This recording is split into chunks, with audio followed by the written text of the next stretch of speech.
Celebrating the magic of high school sports, Allen Media Group proudly presents the 2024 WIAA Football Championships, live from Camp Randall in Madison, Wisconsin. This WIAA sports exclusive is brought to you statewide by Menards. Save big money at Menards on all your home improvement needs. Dairy Farmers of Wisconsin, reminding you to look for the Proudly Wisconsin badge to know you're getting the best quality and supporting local dairy farms. The Wisconsin Department of Transportation, Zero in Wisconsin. Together we can save lives. Rural Mutual Insurance Company. Premiums paid here, stay here to keep Wisconsin strong. A proud sponsor of the WIAA Rural Mutual Sportsmanship Award for over 50 years. Time to close out this 2024 WIAA fall season, and we do it in spectacular fashion. The Division I State Football Championship, Muskego and Bayport, on tap for you this afternoon here at Camp Randall Stadium. Thank you so much for hanging out with us all yesterday, all day today. We're so excited to have you with us. I'm Brad Hansen. We've got Nick Tabbert on the sidelines. But to set the table for this one, we're going to send it right upstairs and get to Jay Wilson and Bill Brophy, guys. All right, Brad, thanks very much. Good to see everyone. Well, Brof, I think if you filled out a bracket in Division I when you first saw it way back 4 weeks ago, I don't know if a lot of people picked Bayport and Muskego. No, I don't think that was a popular call. Muskego came in fourth in the Classic 8, lost 3 of 4 games in the middle of the year. But, you know, Bayport had struggled in their first 2 games, but they got here, even though they finished second in their conference. Muskego does it with a more versatile attack than Muskego. Muskego's run-oriented. They're going to run and run and run. Shaw's only thrown the ball less than 100 times. But Jackson Nemec is their speed back. Joe Abish come back from the midseason injury and sparked their offense. They run the wing tee to perfection, and they run it a lot. And they have played their best ball down the stretch. They're also sound defensively. And the Bayport Pirates out of the Fox River Classic Cup. Well, Stevens is more the two-way quarterback. He can throw it. But they got Brady Moon involved in the offense. He only had 6 carries in the first 2 games as they worked in a new offense under Steve Jorgensen. He's now their main guy and has gained over 1,100 yards. But they've played their best ball down the stretch, too, after a late-season hiccup against West De Pere. Well, we've awarded 6 gold trophies, and a 7th is coming up. Division I, Muskego, Bayport. Now a word from your local station. This is your WIAA network station. Just about set for kickoff, Division I Championship, Muskego and Bayport. Let's go down to our sideline reporter, Nick Tabbert. Hey guys, I think a name you're going to call a lot tonight is Muskego's number 91, Liam Shaw. The coaching staff told me this week he is the greatest pass rusher in school history. He has put on 80 pounds over the last 2 years. As hard as he works on the football field, he is working even harder off of it. He has a learning disability, but he had a 4.0 GPA this fall. He is the Tim Crumry Award winner this year, hoping to play college football someday. He is quite a story. All right, thanks, Nick. Keep an eye on big old number 91 there. Time now for our Menards Keys to the Game, brought to you by Menards. Save big money at Menards on all your home improvement needs. Now, Muskego likes to keep it on the ground. They run the wing tee to perfection. Ken Cross has been here a long time in 17th season, and that's what he likes to do, and this team executes it well when they're healthy. Joey Shaw, the quarterback, only threw 59 times in the first 12 games, so expect it on the ground a lot. Bayport's more versatile. Again, Moon's come on, run for over 1,100. Torp is an elite receiver for Matt Stevens, a good two-way threat at quarterback. We've had 2 state championship games already today, and if this one's like those, we're in for an entertaining afternoon and early evening. In Division III, Notre Dame beat Catholic Memorial 49-28. Christian Collins rushed for 408 yards and 5 touchdowns for Notre Dame.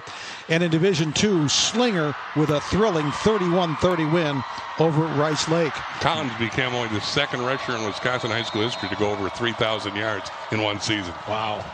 Okay, Muskego won the toss. They have deferred, so the Warriors in their black with white trim will kick it off, and Bayport in the white.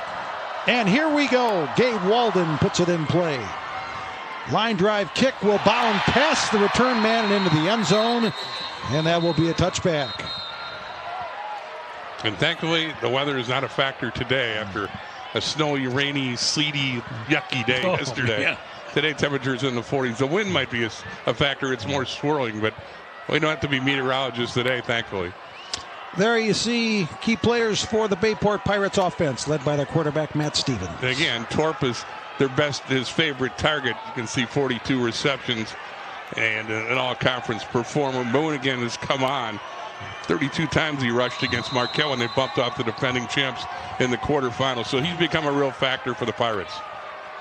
First play from scrimmage, they'll go to Brady Moon, and look at him go. Bounces to the outside, has open space. He's at the 40, he's at the 30.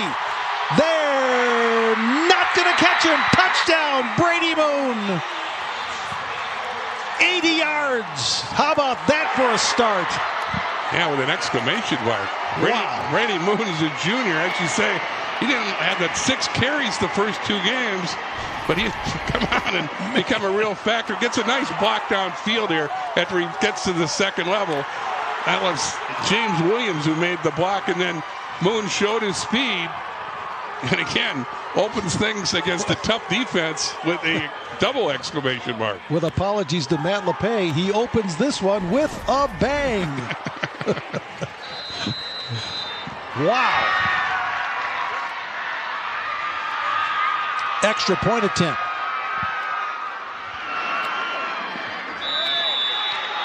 Beckett Corton puts it through. Brady Moon, take a breath, man. He went 80 yards on the first play to put Bayport up. It's 7-0 Pirates early. Now it's word from your local, your network stations. This is your WIAA network station. All right, these Bayport fans barely got in the building before they saw a huge play. Well, we know Brady Moon can run 80 yards in 14 seconds. And that's what they tell us, according to the scoreboard clock. It's how long it took him to go those 80 yards in the first play of the game. My goodness, what a way to start for Bayport. And there he is on special teams, on the kickoff squad. Corton to kick it away. This will drift down to about the 5-yard line. And the return from Muskego gets short of the 25. That was Devin Schroeder on the return for Muskego. Good special team coverage by the Pirates. And we'll get to see the wing tee in action here for the first time. Again, Joey shows the quarterback, but he doesn't throw it much. You can see what he's done, just 494 passing yards. Nemec's more the speed back. Lavish is the guy who was injured at a dislocated elbow. That's when the midseason slump occurred for the Warriors. But when he came back, they came back, and they played very well down the stretch. Yeah, they're a different team than they were about 7 weeks ago. That's for sure. Here's the give. Lavish stacked up at the line. Short gain. Lavish is a bruiser. 5'10", 200 pounds. Again, despite missing the 4 games, he rushed for over 1,000 yards. Here's Muskego going tempo after a gain of 3. Their quarterback, Joey Shaw. 6 foot, 170-pound sophomore. Lavish again stacked up. And let's look closer at that Bayport defense. Some names to watch today. Well, Nick Hawker's the linebacker of the year in his conference. He's number 7, along with Romanesco, another fellow that's somebody to watch. He's an all-region guy with 5.5 sacks on the year. Gauthier has over 100 tackles. The inside linebacker, number 14. Yeah, he's the leading tackler on the squad. So here we go with a 3rd and 7, Muskego. Shaw rolls. Nope, he ended off. Excuse me. Nick Lado, he's going to be taken down about 3 yards from a first down. So looks like 3 and out for Muskego in their first possession. And that doesn't happen often. The trio of Lado, Lavish, and Jackson Nemec combined for 2,700 rushing yards this year. 8 yards a carry, but they were stifled by Bayport. Shaw's the punter as well as the quarterback. So you always have to watch out for him, maybe at some point faking a punt and throwing it. He's got the arm to do it, but not this time, you would think. Shaw averaging 38 yards per punt. Gets a good run up on it and gets a pretty good kick, too. Fair catch called for and made at the 31-yard line by Brady Moon. Boy, he's been all over the place, and he hardly played much of this game. It took a while for Bayport to settle in. Their coach is Steven Jorgensen. He's in his first year. He hired his dad as the offensive coordinator. There may be some nepotism involved, but the guy who's the offensive coordinator has got a pretty good track record. Well, yeah. He won a few championships on this field with Kimberly when he was the head coach there. Yeah, also stops at Oshkosh North and Fond du Lac for Steve Jorgensen, the Hall of Fame coach, and his son, the head coach, Steven Jorgensen. Yeah, why not give it a Moon again? Well, he won't go 80 this time, but he'll squirt out past the 35 for a gain of about 3. Alex Chan on the stop. But they changed some schemes under Steven Jorgensen, and it took a while for those schemes to take. Again, offensively, they struggled early. Middleton was ahead of Bayport in the first game of the season. Pirates rallied to win that one, but the next week, Kimberly scored a 35-14 over Bayport, and things, were a little testy. But yes, sir. Bayport's second trip to state. The other was 2019 when they lost to Muskego in the final. Moon again. Drags a tackler there. That was Bayport's Jordy Walker, who went for a bit of a ride, but made the stop and forces third down. Not surprisingly, Moon is an all-conference performer in the Fox River Classic, North Division. This is Muskego's fourth appearance at state. They lost in the final in '94, but they completed undefeated seasons in 2018 and 2019 here at Camp Randall. Bayport faces 3rd and 3 from their own 39. This is the quarterback, Stevens, going right up the gut and getting the first down. They call it quarterback keeper, and Stevens picks up the first down. He's their second leading rusher on the club with 569 yards. He's also thrown for over 1,800 yards. Stevens rushed for a career-high 136 yards against D.C. Everest in the state semifinals. 23 touchdown passes, only 5 interceptions on the season for Stevens. So he's a dependable quarterback, to be sure. Now they'll go back to Moon.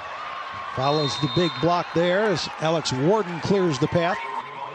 Coach Jorgensen thinks that their line is one of the strengths of the team. They've got 2 kids that are scheduled to play college football in that line. Alex Warden, 67, the right tackle, is going to go to North Dakota State. And 60, Alex Michaels, is going to go to North Dakota. There's some key players on the Muskego defense. You heard about Shaw. Ewan is for one of their leading tacklers. Moon again. Stopped. That was Shaw plugging the hole there, 91. And you mentioned that Bayport line, the 2 Alexes, Michaels and Warden, along with David Provost, Aiden Dirksen, Lucas Wyenberg. They're a big reason why Brady Moon has gone over, now 1,200 yards in the season. There you see Liam Shaw.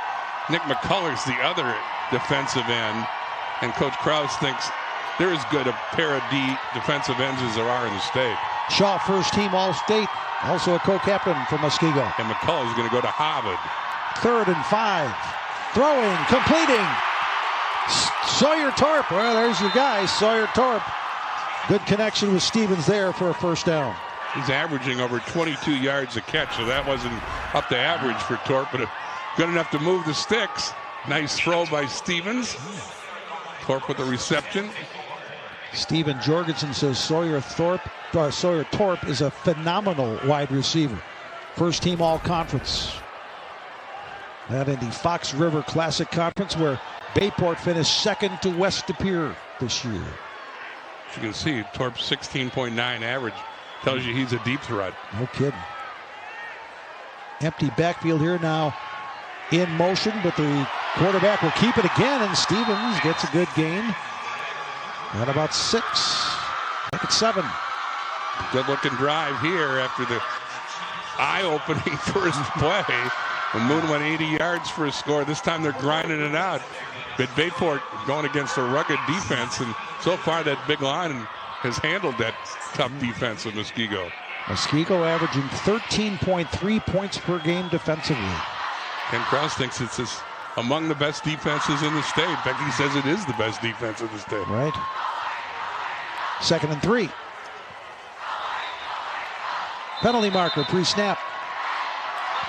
Shaw says it's on Bayport. And you heard he's a 4.0 student, so I'd listen to him. Prior snap, false start, offense, 5-yard penalty, 2nd down. Our officiating crew, you heard from from referee Kent Holmquist of Madison, Justin Gilmore's from Oregon, Corey Manlick from Hartford, Nathan Berg from West Bend, and Robert Nolden from Belleville, our officials for the Division I championship game. 2nd and 8 after the penalty. Moon this time. Nothing doing there. Nathan Mackinnon wrapped him up.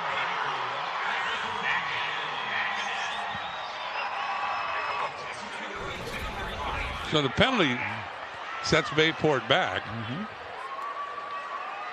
And Mackinnon makes a defensive stop there. First team all Classic 8, big old number 65. Nathan Mackinnon, 6'2", 250-pound junior. 2-year starter. 3rd and 6, Bayport.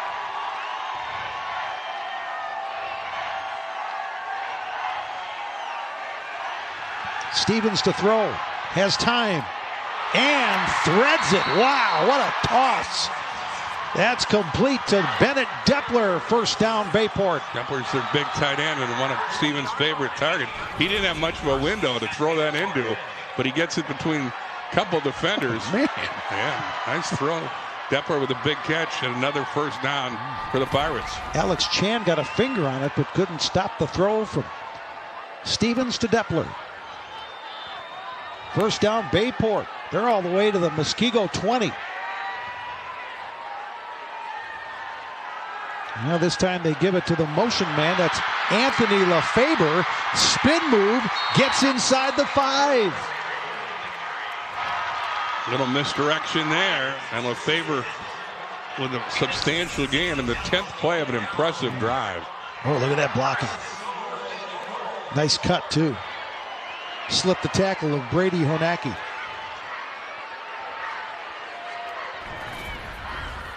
Bayport already up 7-0 on an 80-yard touchdown run by Brady Moon is knocking on the door again. They're down to the 4-yard line. And this march is making a statement.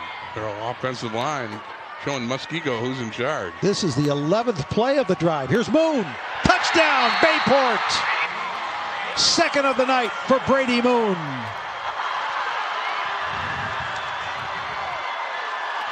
Well, what do Pirates do? Plunder and pillage? That's what Bayport's doing right now. Look at that hole.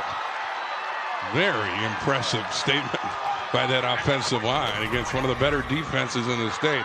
They go 68 yards in 11 plays, take 6:24 off the clock, and take a 14-0 lead at this point is good. Beckett Corton for the extra point. Right through. 2 touchdown runs from Brady Moon. He has 98 yards rushing already. Now a message from our statewide sponsors. This is your WIAA network station. The 2024 WIAA Football Championships brought to you by Rural Mutual Insurance Company. Premiums paid here, stay here to keep Wisconsin strong. A proud sponsor of the WIAA Rural Mutual Sportsmanship Award for over 50 years. There's the redesigned south end zone here at Camp Randall Stadium with the UW Fieldhouse in back of that. The home of the state WIAA Football Championship since 1982. Here's the kickoff. Caught on the run about the 11-yard line. And a pretty good run back by Jackson Nemec as he gets to the 38-yard line. Nick Hawker might have saved a touchdown. He had a pretty good hole to go through, but Hawker tripped him up. Still a nice run back on the kick. and Bayport has good, or excuse me, Muskego has good field position. Nemec can do it all, both offense and special teams. 1,846 all-purpose yards coming into this. And Muskego needs to settle down and establish something. They gained about 7 yards in their first 3 plays.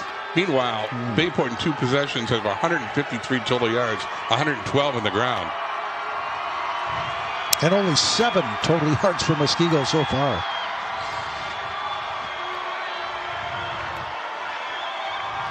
So far, it's kind of started out like their season.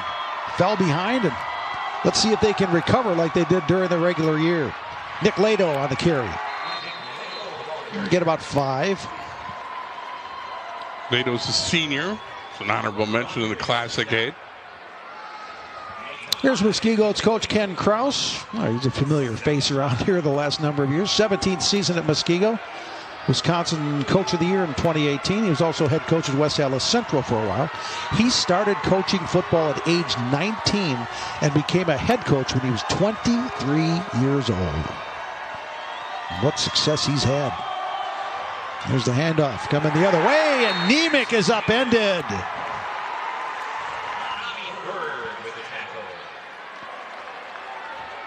Tommy Berg. What a stop. Yeah, because Nemec's been their big play guy. Runs a lot of jet sweeps. But Berg upends that play to hurry. How about that? 3rd and 4. Muskego trying to get the offensive engine started here.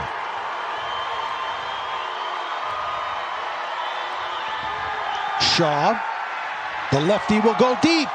Man has a step. Oh, and he got spun around, and Lado couldn't come up with the grab. A good defense back there.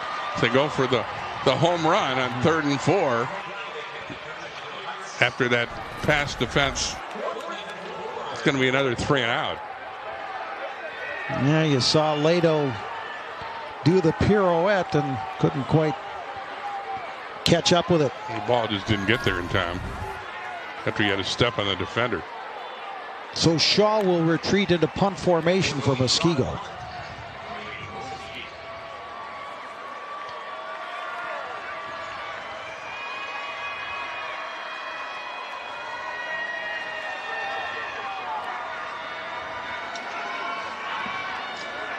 There's the left-handed boot by Shaw. It'll bound inside the 20, and Muskego will let it roll inside the 15. That's where the Pirates will take over. Here is your Rural Road to the State, brought to you by Rural Mutual Insurance Company. Premiums paid here, stay here to keep Wisconsin strong. That's how Muskego got through the tournament series. Big win over perennial power Franklin in the 2nd round. They avenged an earlier loss to McQuantico last week, winning 16-14 to punch their ticket here to Camp Randall. Ken Kraus talked about 9 weeks ago we weren't the best team of the state, but now they feel they are. He beat Neenah twice this year, once in the season opener and then 21-7 as you saw in the playoffs. Here's Moon getting the first down carry. Dragged down by Brody Axelson, the linebacker from Muskego. Clock winding down in the final minute and a half of quarter number 1. Division I championship. Stephen Jorgensen, first year as Bayport's head coach, assistant for the Pirates 2 seasons before that. At 26 years old, he became the head coach at Fond du Lac. Took over for Gary Westerman, who stepped down last May after 12 seasons. What a year it's been for Jorgensen and the Bayport Pirates. Pre-snap whistle, timeout, Bayport. Stopping the clock with minute 3 left in the quarter.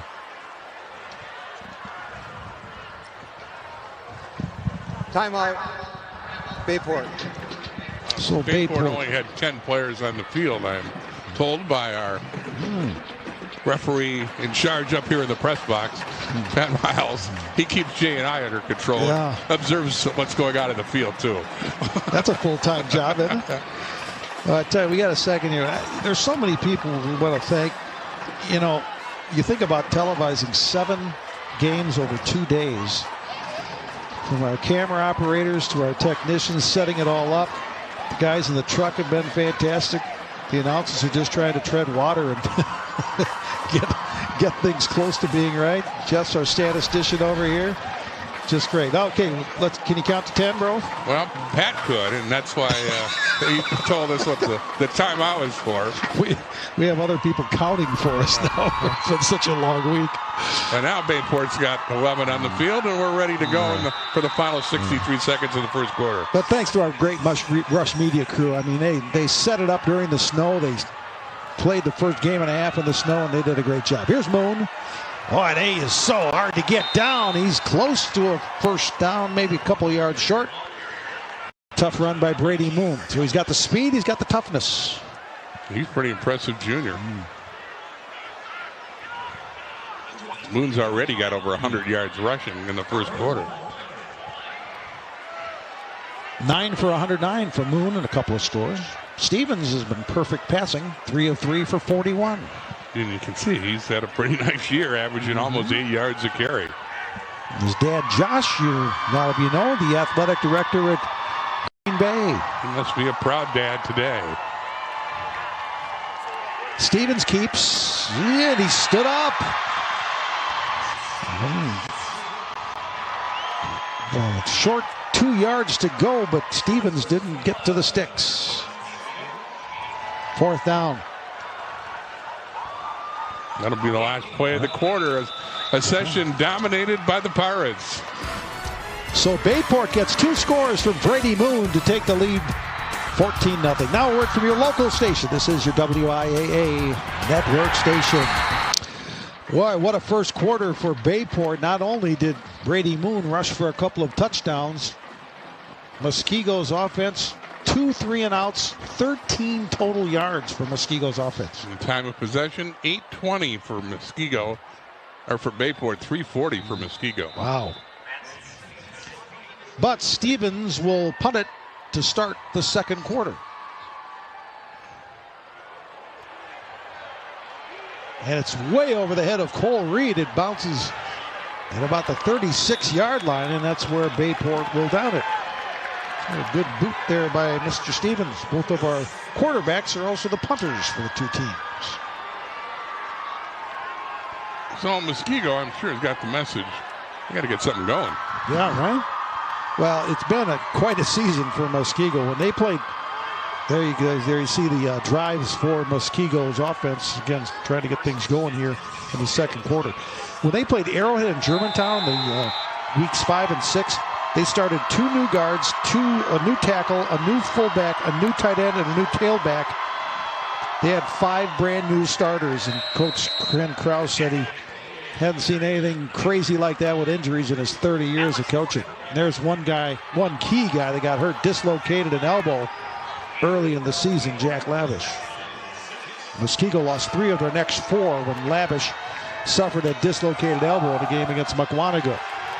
Now Lavish trying to get some yards with nothing much happening as Alex Warden rode him to a stop. Yeah, but they're unlikely to deviate from the game plan, which is run the ball. And you see they give it to Lavish twice here to try to get some confidence and get, more importantly, get a first down. And they're facing third down again. This time they'll throw. And a little high and a little behind the intended target, Jackson Nemec, fourth down. Man, Brady Moon was there to irritate the wide receiver, do a pretty good defensive play. But as you say, the ball was delivered high by Shaw. Well, what doesn't that Moon do, huh? Coming off a good state title game thus far. I believe he's back to receive the punt as well. So. And sadly for Shaw, he'll now have as many more punts than he'll have passes attempted. Bad stat. Muskego 0 for 3 on third down conversion attempts thus far. Shaw to punt. This one is a low wobbler. It'll bound inside the 20, and Muskego will let it roll to the 18. All right, Bayport gets the ball back, leading by 14. Now a message from your statewide sponsors. This is your WIAA network station. The 2024 WIAA Football Championships are brought to you by the Dairy Farmers of Wisconsin, reminding you to look for the Proudly Wisconsin badge to know you're getting the best quality and supporting local dairy farms. 14-0 Bayport. Pirates with the ball at their own 18-yard line. 1st and 10. Brady Moon is the running back behind the quarterback, Matt Stevens. He already has an 80-yard touchdown run on the first play from scrimmage. And they'll go back to number 33, but read well by Liam Shaw, senior co-captain on defense, number 91. You heard Nick talk about Shaw, and again, they can't say enough nice things about number 91.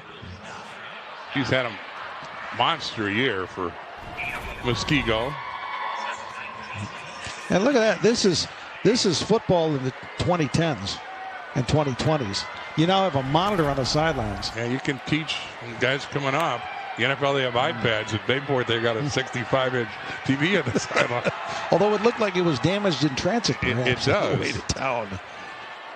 All right, here's Stevens, the quarterback, on a nice fake and keeping it. Then he's just going to be about a yard short of a first down for Bayport.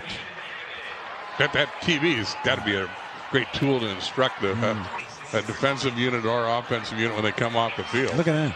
Yeah. As you can tell, coaches are utilizing it in full effect. Not just their word, they can visually show what's going on out there. Oh, Coach, I didn't do that. I didn't do that. Oh, yes, you did. Look. So when you hear us talk about making adjustments, there you just saw them making adjustments. 3rd and 1 for Bayport. Stevens will keep. Stevens will get a first down. He'll get to the 34-yard line. Stevens a pretty impressive signal caller. He's 3 for 3 passing in the first quarter, and now he's picked up a first down here on his 5th carry of the day. He's about 30 yards rushing. And he was taken down hard. He was a little slow getting back to the huddle. 45, Brody Axelson on the stop.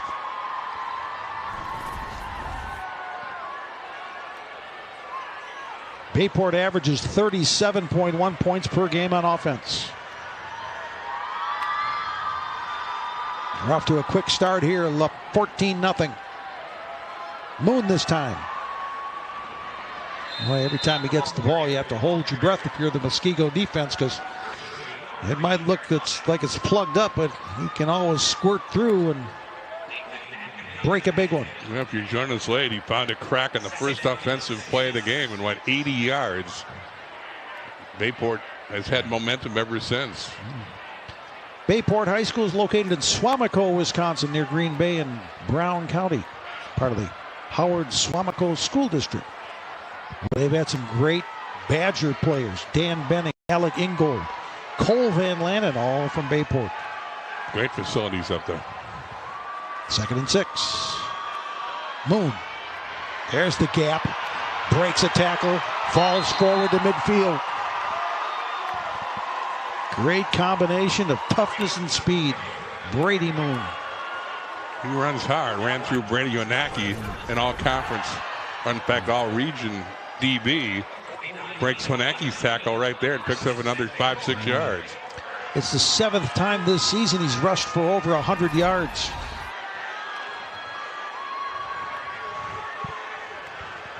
He's up to 123 today with 2 scores. Averaging 10 yards a carry. Of course, that 80 will help that number a lot. Another try, but Liam Shaw says not this time. That extra work in the weight room played off for Shaw there as he takes down Moon with one hand.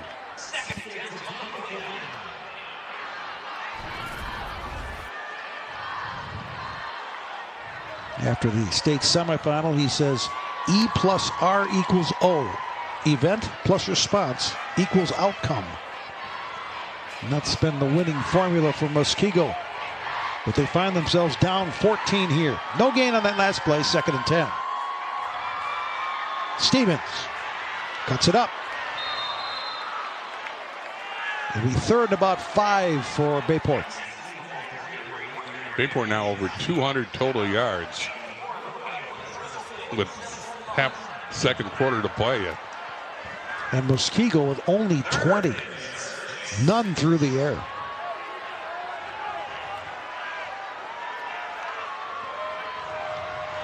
Here's a 3rd and 6 coming up for the Pirates.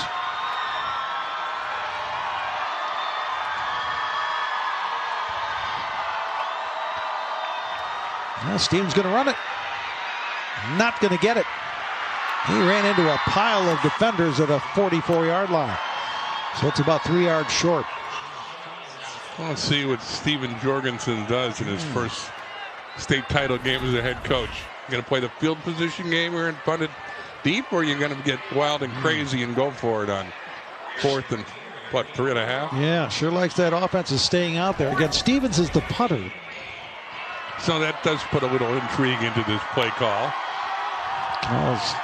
Go out of shotgun and do that quick kick. Doesn't look like Muskego thinks they're going to punt. No. Let's see. They have no one deep if he does pooch kick it. Maybe they're going to try and draw him off sides. No, they're going to give it to Moon. And Moon reaches for the first down. Wow. And penalty marker down. Penalty marker on the play. So Moon got the first down at the 40, but again, let's see what the infraction is. There you see the marker next to Kent Holmquist, the referee. Looks like he nodded toward Muskego. And if it's so, I think they're going to back up Bayport. Holding. Offense. 10 yards from the previous spot. 4th down. And that means the punting unit coming in now for Bayport. Okay, watch number 5, Landon Larang on the right side. Yeah, that's a nice tackle. And a pretty easy call for Kent Holmquist to make. Say, if you're going to do that, don't do it right in front of the referee. So that changes the play call, and Stevens will punt. And there's the boot. Little angle toward the sideline. Looks like it's good. Oh, wow. How did that stay in? Steven Jorgensen says, how did that stay in? Like everybody else. And it goes down to the 1. Wow. So that'll be backed up. Now a message from your statewide sponsors. This is your WIAA network station. Everybody in the building wondered how Matt Stevens kept this punt in bounds to have it roll to the 1, and here's how it happened. This is what you would call a fortuitous bounce. Looks like it's going to go out of bounds to the right. Instead, takes a sharp left, and when it stops, all of a sudden, Muskego's going to have the ball at the 1-yard line, 99 yards away from the other end zone, down 2 touchdowns. That's a 53-yard punt for Matt Stevens. Boy, if you're a golfer, you get a 9-iron like that, that'd be something. All right, Muskego deep in its own end. Look out. They hit it. And it's going to be Nemec. All the Bayport guys say it's a safety, but no, they're going to spot it at the half-yard line. Nemec just got out of the end zone. Yeah, the guys in the stripes are having nothing about that lobbying effort. Ooh, but look at how close that is. Well, that was Lavish. He just barely got out. Alex Warden made the hit on Lavish. Lavish again. This time he'll get out to about the 3. But 3rd and long coming up for Muskego. Nick Hawker there. Muskego wants to go up tempo here, even though they're in their own end zone. Shaw coming into the game has thrown only 59 passes this year. 29 of 59. Completion rate of 49%. So he's 0 for 2 tonight. Let's see if he goes to the air here. Nope. Fake to Lavish. Now they get the safety, though. Shaw couldn't get rid of it. They fake to Lavish, but it looks like Alex Romanesco is there, and Bayport gets 2 points on the safety. How about that? My goodness. Looked like, again, they're trying to, little misdirection in the end zone. You can see fakes up the middle in the RPO, and Lavish gets the ball, and then all of a sudden Romanesco gets Lavish. And Bayport gets 2 points on a wonderful defensive play by Romanesco. So Shaw and Nemec and Labish were all there, but Romanesco gets credit for the safety, and the defense comes through again for Bayport. 16-0. And there's the head coach celebrating with his team. Man, he's fired up. Why not? What a start for Bayport. It's all working. Offense, defense, special teams. Look at the total yards. And what you don't see is the first downs are 7-0. Muskego again like to grind it out, and they haven't been able to get out of the gate to grind it out. And they'll have to kick it away to Bayport. Gabe Walden will kick it off the tee after the safety for the Warriors.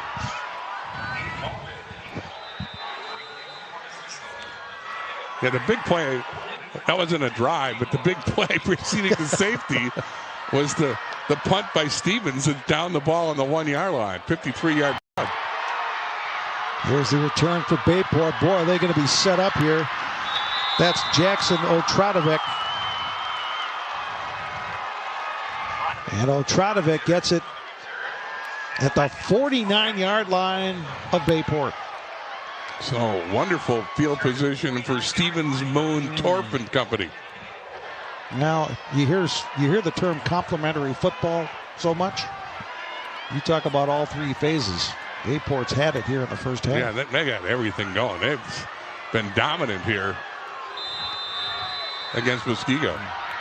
Did we call it complementary football 20 years ago? No, I think that's a recent thing. Yeah, I think that's definitely a recent thing. Oh, and here comes Moon. Look out to the 35.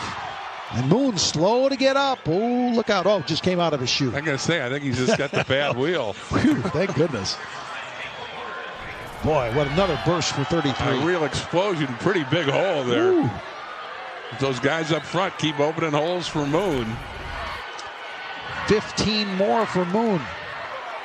That was David Provost, I believe, who made the big block to allow Moon to get a first down. Bennett Depler had a pancake as well, number 17. Boy, that looked weird. I think he got whistled down, though, and Stevens quit on the snap.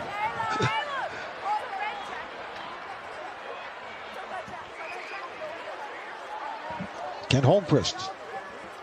Dead ball. Snap infraction. Offense. 5-yard penalty. Remains first down. I'm going to wind it. Third penalty of the first half for Bayport. They've been penalized for 20 yards now. But the only thing that's gone wrong for the Pirates.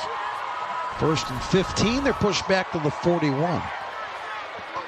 At halftime, we'll hear from Stephanie Hauser, the executive director of the WIAA, a fall tournament series wrap-up. The new grandparent, Stephanie and Dave Hauser's. Their son Sam, just his wife Emmy, just delivered a young child to the family. Brady Moon with the carry. I assume the young child's wearing Celtic green. I think the whole family wears Celtic green. And yes, I have seen a picture. The young child's adorable. Sam is a member of the world champion Boston Celtics. Married the former M.E. Dodge, who had a great volleyball career just over in the field house here in Madison. Part of an undefeated volleyball team at East Troy High School, too, by the way. 2nd and 9, Bayport. They give it to Moon. A little different look there, and Moon goes down to the 31, inside the 31. Mackinnon stops for Muskego. Bayport going to be a little deliberate here. Prior to his 3rd and 5 play, as he entered the final 2 minutes of the half. Muskego with 3 timeouts, Bayport with 2. The coaches will employ some strategy on how those timeouts are utilized after this play, you would think. Yeah, going to be a pretty easy halftime speech for Steven Jorgensen. Just say, hey guys, keep doing what you're doing. Moon, first down. And Jorgensen's going to keep doing what he's doing. Give the ball to Moon. That should put him over the 150 mark, Moon.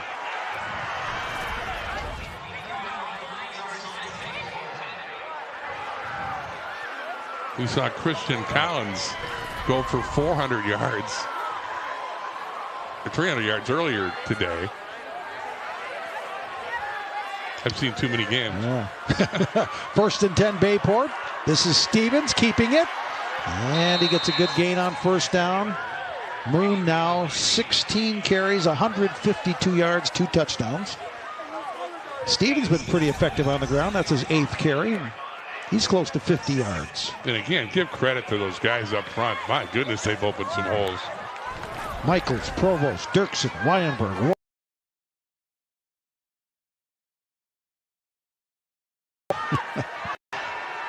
Brady Honacki got the last stop there. Stevens throwing to the outside, complete. Sawyer Torp. Haven't heard from Torp in a while because Moon's been running so well, but that's his 2nd catch of the day. Well, when they start to pack the box, that opens up opportunities for Torp on the short out there. Caught the tip of the football there. 30 seconds left in the half. Bayport now will judiciously decide whether to use its 2 remaining timeouts. Boy, they score here. Oof. Be huge for the Pirates. Stevens rolling. Moon is open and dropped it. I think he felt the pressure coming from Xavier Witkowski. And Moon couldn't latch onto it, incomplete, 2nd and goal. And you can't blame him because Witkowski was coming hard. I don't think Moon would have got in, even if he caught the ball. Nice play by Witkowski. Xavier's a junior. So the ball's at the 5, 2nd and goal. Bayport with a couple of timeouts, so the whole playbook is open here. Stevens now 5 of 6 for 56 yards passing for Bayport. See if they give Moon a try.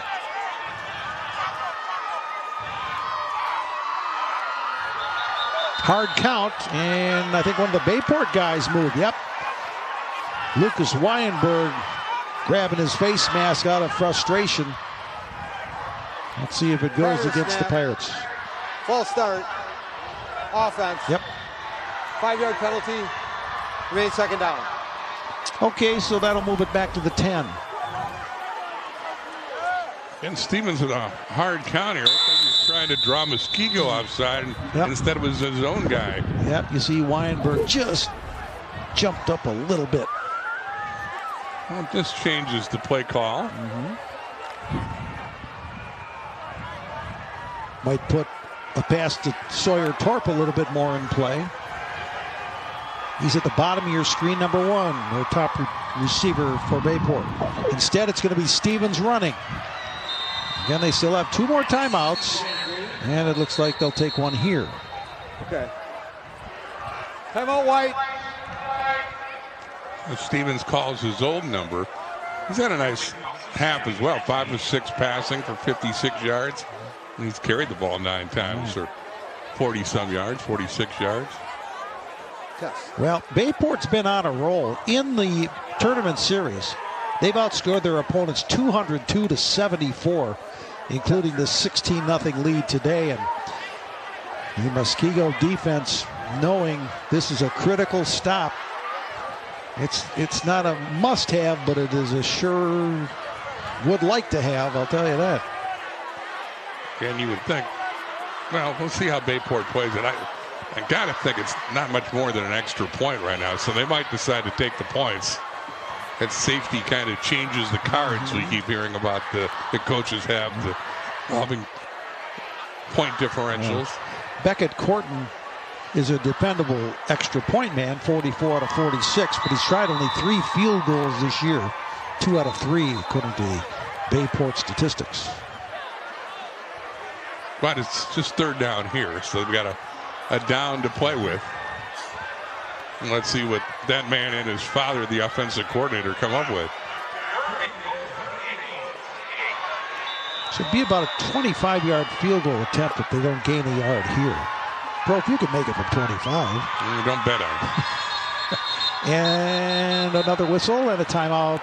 Muskego. Yeah, Muskego, we got a pretty good look at what Bayport was lined up to do, and Ryan Lucchese, the defensive coordinator, I think called a timeout. They were encouraged Coach Cross to call the timeout.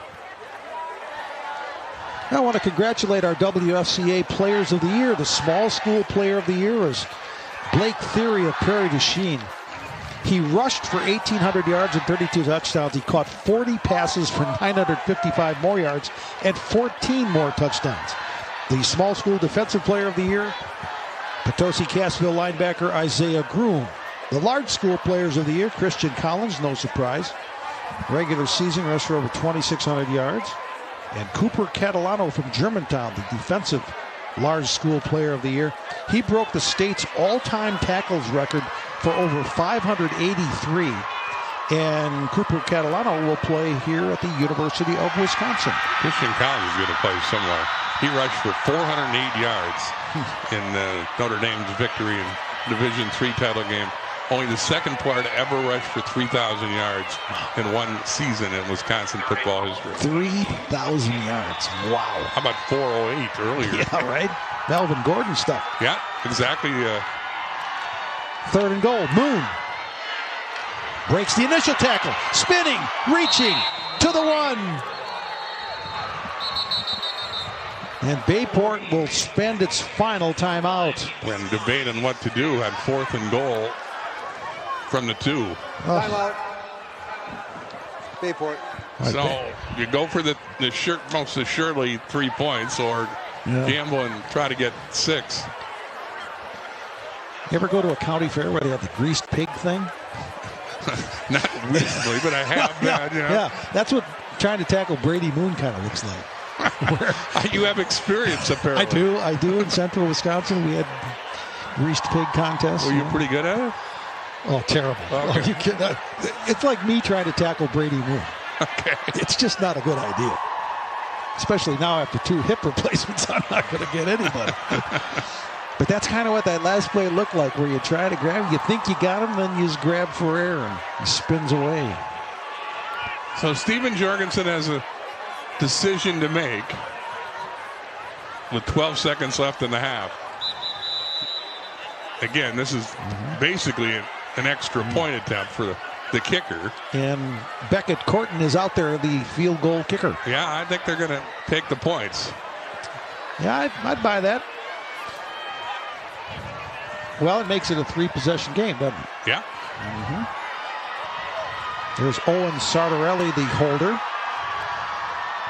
And Beckett Corton, they'll spot it at the 9, so it's a 19-yard field goal attempt. Boy, you don't see many 19-yard kicks, do you? They'll put them up by 19 points. We'll get a good look at it from the end zone here. Good snap, good hold, good kick. Boy, right down the middle. So Corton makes it 19-0 Bayport. 10 plays, 49 yards. They killed 3 minutes and 43 seconds of the clock and left Muskego only 7 seconds in this half. Talked at the top of the show that not many people saw the Bayport-Muskego matchup. I don't think many people saw a 19-0 Bayport lead with 7 seconds left in the half either. But boy, the Pirates have dominated here in the first 24 minutes. They've got over 200 rushing yards. Muskego's got 19. Wow. Muskego has not completed a pass. Bayport's added 56 yards passing. There's the Bayport Spirit Squad. And if you like that time of possession stat, Muskego's had it for 18 minutes, or for 5 minutes, 47 seconds. Bayport for 18:06. Sometimes statistics don't lie. They tell a story here today. Yeah. Well, a ray of light for Muskego. They will receive the second half kickoff after deferring in the first. And if you want another stat, Bayport's had 10 first downs. Muskego has not had a first down. Wow. Corton Squiver bounds to the 30. Return there. And the return by Ben Cryle goes past the 35, but only 4 seconds remaining. Again, Stephanie Hauser, Executive Director, WIAA, at halftime. With baby pictures? If you ask, I'm sure she'll deliver. Okay. Well, it's great to see. We had a great tournament sequence all over the state, and Stephanie does a great job of getting to as many venues and locations as she can to help the teams hoist their trophies at the end of successful seasons. One more run, and a familiar story in the first half as Labish is bottled up after a short game. And that will do it for the first half. Bayport 19, Muskego nothing. And Dorf, I don't think Bayport can do much better than that. No, Brady Moon scores in the first offensive snap of the game. He adds another score in the first quarter. And in the second quarter, they had a safety from their defense, a field goal from their special team. It's been all Pirates in the first 24 minutes. All right, 19-0 at half. It's been Brady Moon, and there's that great punt that landed at the 1. There's the safety. Now a message from your local station. This is your WIAA network station. Lots of fun weather, a lot of wind today. We had snow, rain, sleet, just about everything yesterday. Right now, pretty clear, though, and pretty clear that Bayport dominating this game, up 19-0 over Muskego. Halftime of this Division I high school football championship. Welcome into Camp Randall, down to the field level. Brad Hansen joined by Stephanie Hauser, of course, the WIAA Executive Director. Perhaps the title you're more excited about, though, new grandma. Thank you for bringing that up. Yeah. Yes, my husband Dave and I were blessed being grandparents for the first time 2 months ago. So a shout out to little Teddy Hauser somewhere out there, from Grandma and Grandpa all the way from Madison, Wisconsin. Oh, that's awesome. Congratulations. Thank you. All right, let's talk about your actual job title now and the things going on with the WIAA. And it's been a fantastic fall season. Talk to me a little bit about what you have seen as we're wrapping up this fall season. You know, so much at the end, you look back and say it's all about those kids and how hard they work. And when you're down on that field after a game, handing out the awards to both those that came out on top and those that didn't, you just see all their energy and their hard work and their commitment all come to fruition. And really, it's what it's all about. You know, then you add in the bands and the dance teams, and watching these communities come out to support these kids. It really is just so rewarding and just so wholesome. High school sports is the best. It is one of the reasons I keep coming back, for sure. This is so fun. One of the big changes we saw this fall was a new division at the volleyball state tournament, adding a 5th division. How did that go? It was great. You know, we saw real good attendance at all of our fall tournaments, but especially at the state volleyball tournament, certainly because we had great attendance by both our public and private members this year. You know, people are just really excited to come and support those kids for what they do. So it was a fun addition. We added a half a day to that tournament at the Rush Center, and it just made those who love the sport of volleyball that much more happy. Yeah, it's been a lot of fun. And one of the things I don't think people realize about the attendance, not only does it make a big difference there that day for those athletes who are competing, it also makes a difference for all the schools in the state, right? It does. Something that's not real well known about the WIAA is that it is funded 85% by ticket revenue. So that's really what pays the bills. And when we have great years with great attendance, it allows us to do even more for these kids and make this even more of an incredible environment. These are challenging times for our schools right now financially, and so we are working with our member schools to expand ways that we can continue giving back. We gave over $3 million back to the member schools last year, and we're looking for ways to do more of that in years that we have great attendance. So things have looked great this fall. Now let's look ahead to the winter sports season. It's hard to believe they're already playing basketball games across the state. Well, right now I wouldn't mind being inside a gymnasium instead of sitting here. I can't lie. I don't love the cold, but we're rolling, and our athletic directors are already working hard, hosting those home basketball and hockey competitions right away. It should be a great winter as well. I certainly want to give a shout out to you, to your entire crew, everybody who's been here supporting these kids throughout the fall. You allow this us to bring this right into the homes and to have those memories last forever. And so thank you also to you and your team for your dedication to these kids and these coaches. Well, thank you, Stephanie. I know I appreciate that. I think everybody else appreciates that as well. So, Stephanie, I'm going to let you go warm up. Thank you so much for this and all the work you do with the WIAA. We appreciate you as well. Thank you. I appreciate it. All right. That's Stephanie Hauser, WIAA Executive Director. Halftime of this Division I football championship. We're going to step aside and hear from our local sponsors. This is your WIAA network station. Halftime of this Division I championship game between Muskego and Bayport. It's been all Pirates, 19-0 at halftime of this one, but we've still got one more half of ball left before we hand out our 7th and final gold ball over the last 2 days. It has been fun. It's been exciting. We've seen all kinds of weather. We've seen all kinds of great games. Let's give you a recap of what we've seen here at Camp Randall over the last couple of days. Yesterday, we started in the snow. Edgar, 19-0. The shutout over Potosi Cashville, giving them their 9th title in school history. And then Lomira survived a late surge from Grantsburg. A late onside kick was recovered by Lomira. They hang on to win 26-19, that exciting Division VI championship. Then in D5, Stratford moved up a division. Didn't matter. They were able to take care of business and win a state record 10th state title, 21-6 over Wrightstown. And then Racine St. Catharines in a thriller to finish things out last night, the 26-22 win over Baldwin Woodville. Today, a lot different story weather-wise. We've been dry all day, and that has led to a ton of offense. Notre Dame literally ran all over Catholic Memorial. Christian Collins, 408 yards and 5 touchdowns in the 49-28 win for Catholic Memorial. And then Slinger, a late touchdown, and the only extra point kicked all day happened to be the difference in that one. They win, and Rice Lake loses in a heartbreaker, 31-30 in the D2 championship. And now our D1, again, we're at halftime, 19-0 to this one.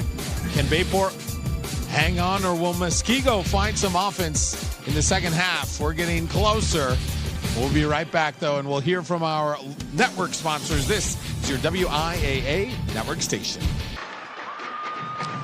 Just minutes away from the second half of this Division I football championship. Bayport on top of Muskego, 19-0. It has been one-sided first half. Let's take a look at the highlights.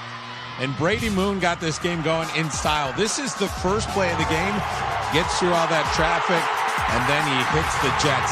80 yards for the touchdown on a day when Christian Collins ran for 408. It looked like he was going to say, hey, maybe I could do that too.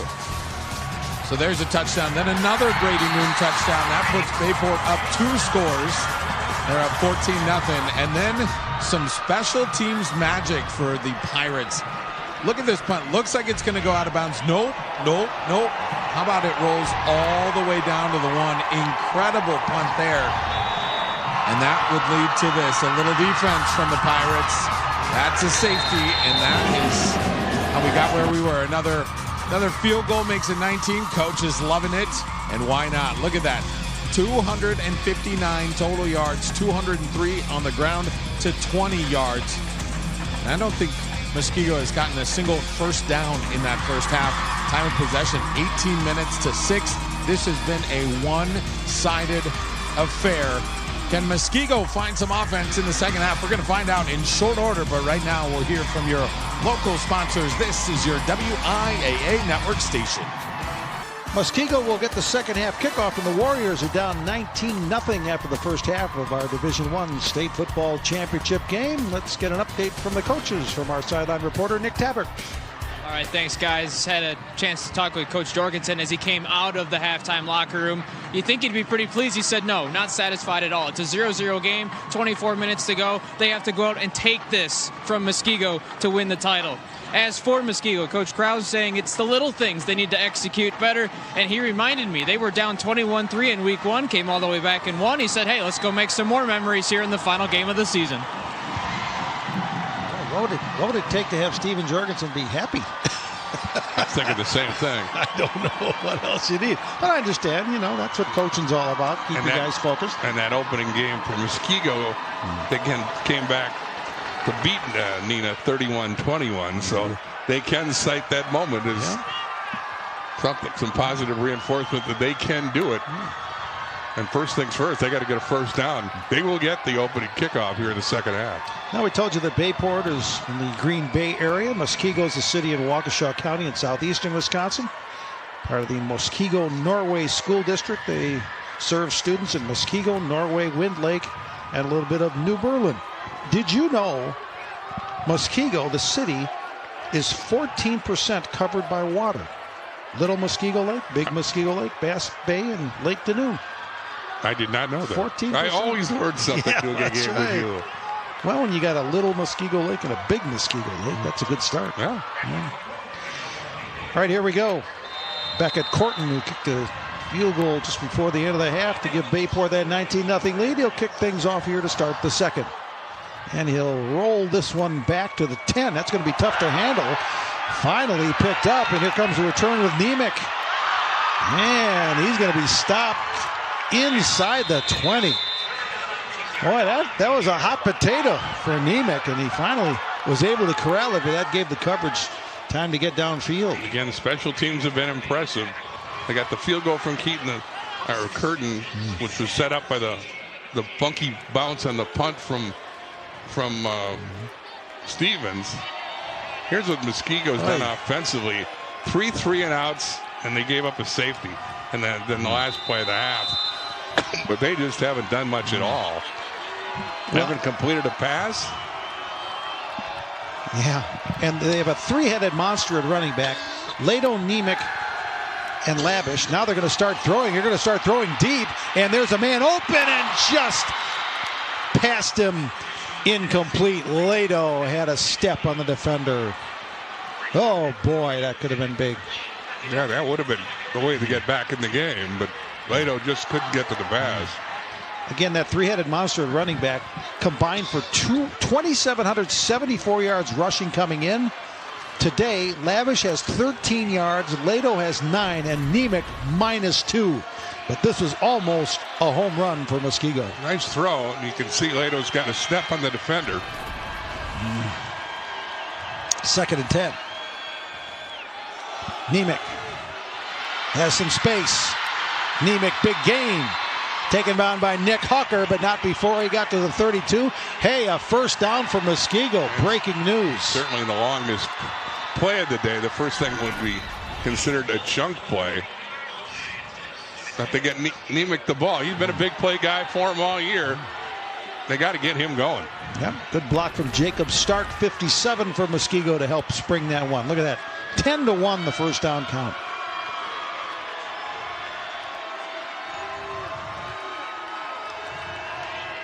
Now they need to get some points. But they're 69 yards away from that. Shaw rolls right, stops, throws, man open, complete. Ben Cryle, the tight end. Again, by going to the air, they seem to be more relaxed. Nice sidearm throw there by the quarterback. Well, they got their first down. That's their first pass completion of the day for Joey Shaw and Muskego. Well, the tight ends, an honorable mention Classic 8 player.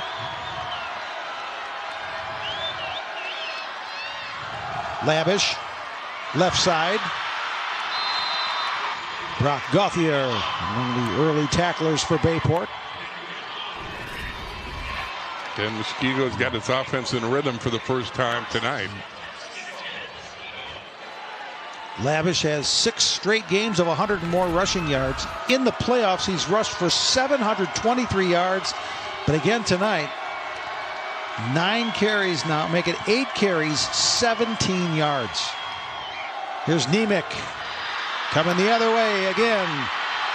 And a little energy from the Muskego offense. Nemec's a very shifty runner. He's had 300-yard games this year. First time. Averages 8.1 a carry. Sorry, bro. First time in Bayport territory tonight for Muskego. This is the start of a good-looking drive. See if they can keep it going. Lavish, first down.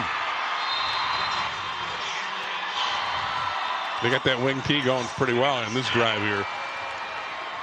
Good ball handling by the quarterback. Oh, look at that brace he's got. Man, that is all wrapped up. Again, Lavish had dislocated his elbow in the middle of the year. They played with about 5 starters against Arrowhead. Again, Jay told you that story earlier. The coach said it was just crazy. He'd never seen anything like it. Second first down of the night. I'll make it third first down of the night, excuse me. For Muskego. 9 minutes left, third quarter. Shaw to pass. Nobody's open. Shaw turns it upfield. Has some room. Slides just outside the 30. Muskego wants a penalty for hitting the quarterback, but none coming.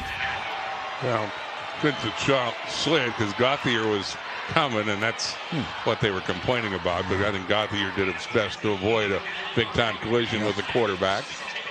He got his leg bent under there a little bit, but no harm for Joey Shaw, thankfully. Yet another first down for Muskego. Shaw. Look out, they're closing in. Shaw avoids the rush, has some more running room. Boy, he made something out of nothing there and got inside the 30 to the 28. Yeah, Morton kept the play alive. Looked like he was going to get hemmed in by Logan Hook, but he gets away. Then he avoids Alex Michaels and picks up 6 yards. He threw only 4 passes in the semifinal win against Muskego. He's thrown only 4 tonight. Earlier this year, though, he tied a school record with 4 touchdown passes in a game. So Shaw is capable. Nemec. And gets the first down, does Jackson Nemec. And they like to get him to the edge. And hope Nemec can break something. He's done that regularly down the stretch. Wow, look at that. They have turned things around here on this first drive. And they haven't got the third down in this whole drive. Big chunks. Lavish to the 20. And that memory of the comeback win against Nina seems to be in their collective memory because they look like a different football team since coming out of the locker room. Gotta wonder what that guy said to them in the locker room.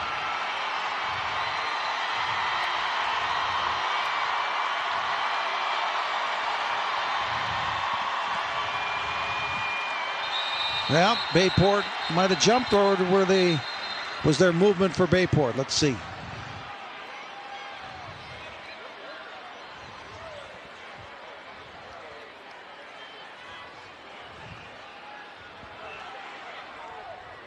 Prior snap, encroachment, defense. Okay. Bayport 5-yard jumped. penalty, second down.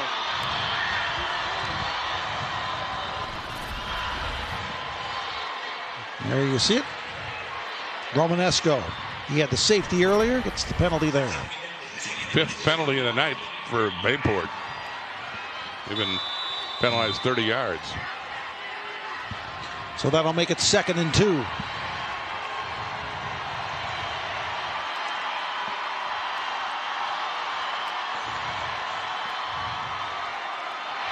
Fumble! Bayport recovers. Then Gauthier made the hit to jar the ball loose. And a big turn of events there.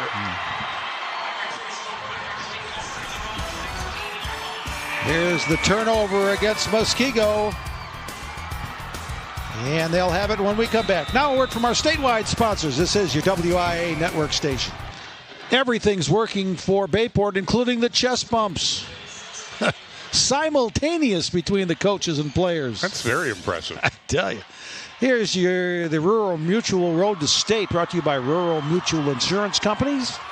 Premiums paid here, stay here to keep Wisconsin strong. The level 3 win against Marquette opened a lot of eyes.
And you would think take as much time off the clock as you can.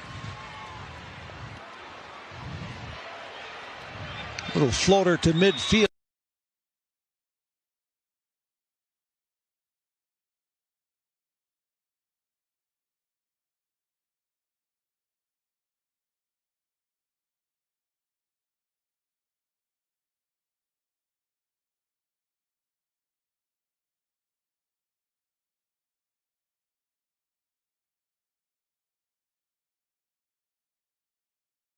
The second meeting in the last 5 state tournaments.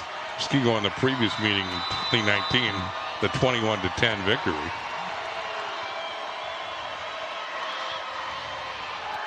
Shaw, here comes the rush. Down he goes. Sack.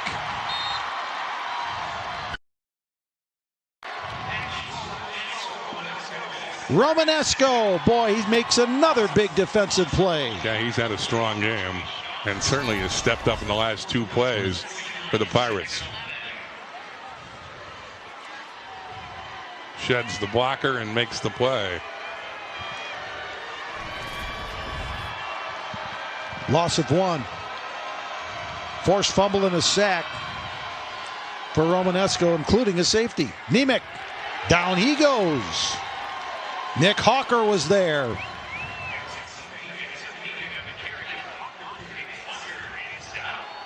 And you can see Nemec kind of shaking his head going, man, just can't get it going.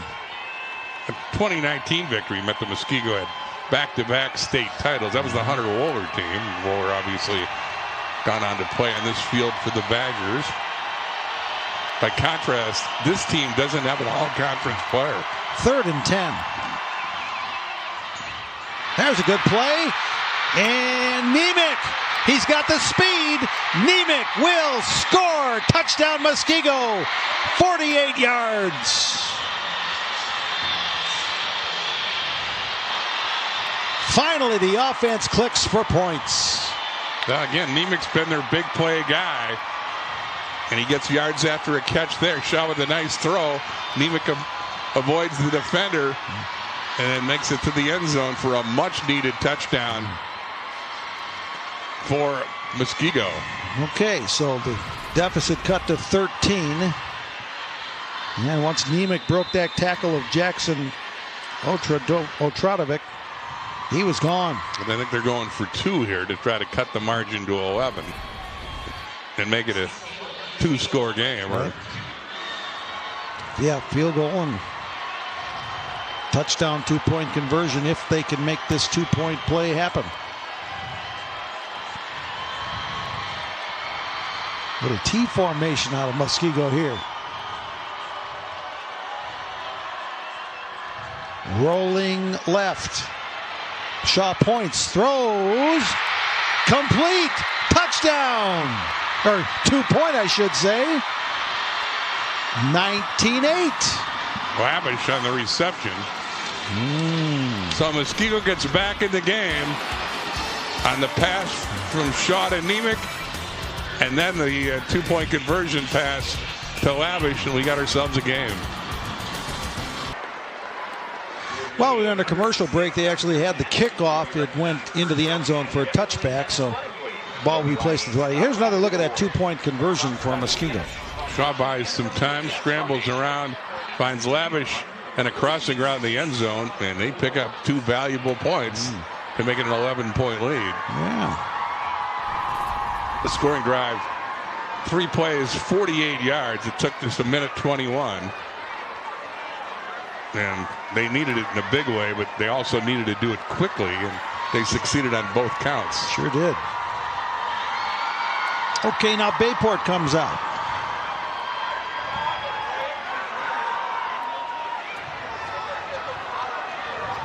You can see Shaw receiving some medical attention there from the trainer.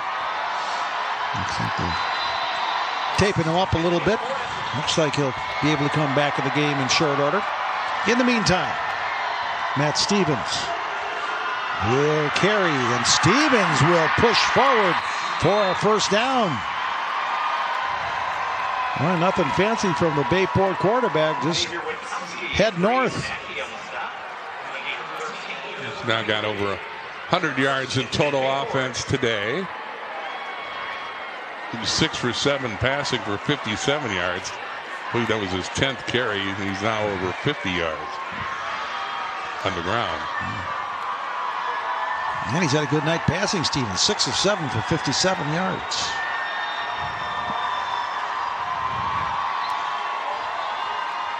Let's see if they give Moon the next try. They will. He'll squirt to the left. Look at Moon. Look at the move. And Moon's in the clear. Moon's going to break it. He will score. Touchdown, Bayport. Brady Moon again. 67 yards. And a pretty quick answer by Bayport after Muskego gets on the board. Wow. It's a nice cutback by Moon. He gets the outside, and then he gets a block from Williams down the field. I think it might have been a block from behind that they missed, but they didn't call it, and Moon goes the rest of the way. Bayport with a quick answer. Wow. So Moon now 20 carries, 229 yards, 3 touchdowns. If you're wondering if he's closing in on the record, well, not quite. Remember Blair Mulholland from Kimberly, 2015? Yeah, that was a snow globe game. Oh, yeah, he went for 341 as the Division I record. And that record was broken by everybody this afternoon. That's by Christian Collins, who went for over 400. 2-point try, Stevens, and down he goes. Liam Shaw makes the play.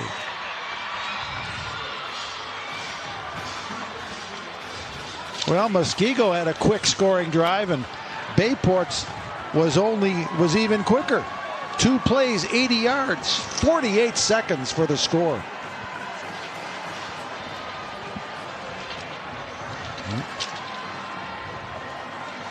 The 2024 WIAA Football Championships are brought to you by Menards. Save big money at Menards on all your home improvement needs. I could go to Menards for a day and a half, man. My wife would call and say, "Where you been?" I said, "I've been at Menards, just looking at stuff." I'm sure they appreciate your endorsement. 25-8. Oh, man. Another deflating situation for Muskego. They had everybody going, and they're back in it, and then all of a sudden, boom, there goes Moon again. Well, Brady Moon's been sensational again. It takes the first snap and goes 80 yards. And then again, as you say, when Muskego's feeling good about themselves, 2 plays later, Moon goes 67 yards. And again, Bayport's got to feel like they're back in charge. It's a 3-score game. Yep. You might know, we told you about Josh Moon, the athletic director at Bayport. Here's a squib kick that's going to be returned by Cryle. Look at him go. Oh, he's out to the 45. Good return. Another part of that Moon family tree, Dennis Moon, remember him? Coached at Watoma Faith Christian. They won the state football championship in 2008. Remember who led that Watoma Faith Christian team back in the day? Jared Aberdeen? Indeed. He also almost single-handedly won a state track title for them back in the day. But Moon's dad is the AD at UW Green Bay. Yep. Yeah, I'm going to say that you've got to. And then Dennis Moon. Yeah, you got Dylan Maney worried because you had him as the athletic director at Bayport. And That's right. Dylan is the AD at Bayport. There you go. And they take down Shaw.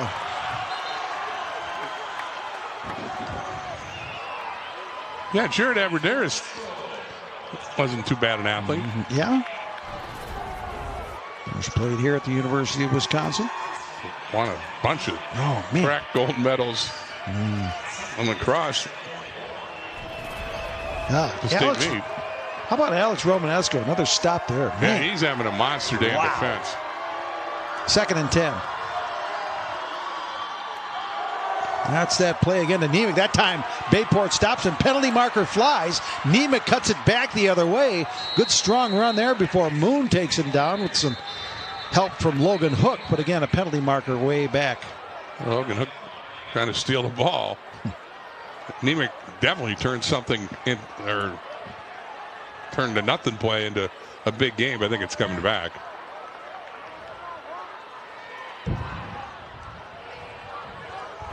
Holding. Offense. 10 yards from the previous spot. Remains second down.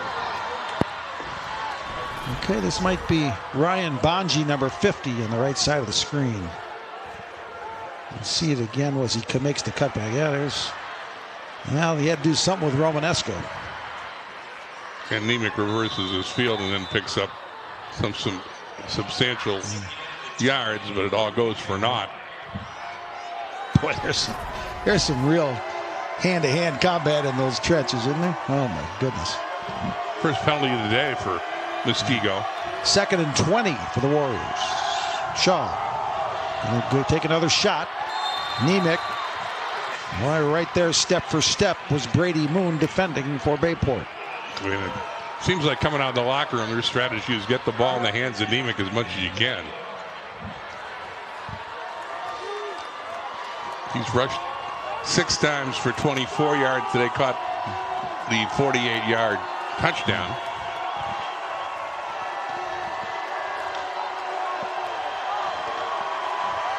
Third and 20. Muskego. Late third quarter.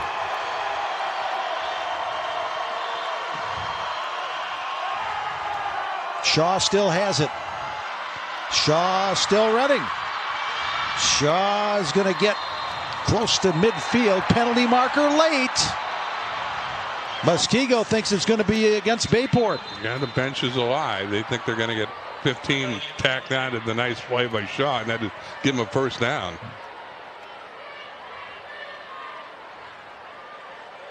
Shaw got taped up. Looks like he's trying to shake a little something off again. Here's the call from Kent Holmquist. After the play, personal foul, late hit on the defense. 15-yard penalty, first down. Well, that'll really move it down. But the combination of the run and the 15-yard penalty is more than enough for the first down. Okay. Watch the end of the play.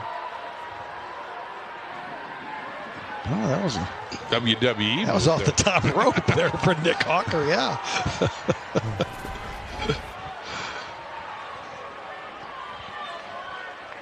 So, well, you get the impression Bayport's got to score here. They're running out of possessions as far as Muskego, Muskego as we get to the final seconds of the third quarter.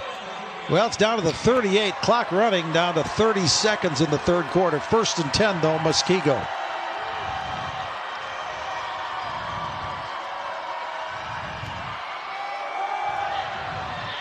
This is Nick Lado.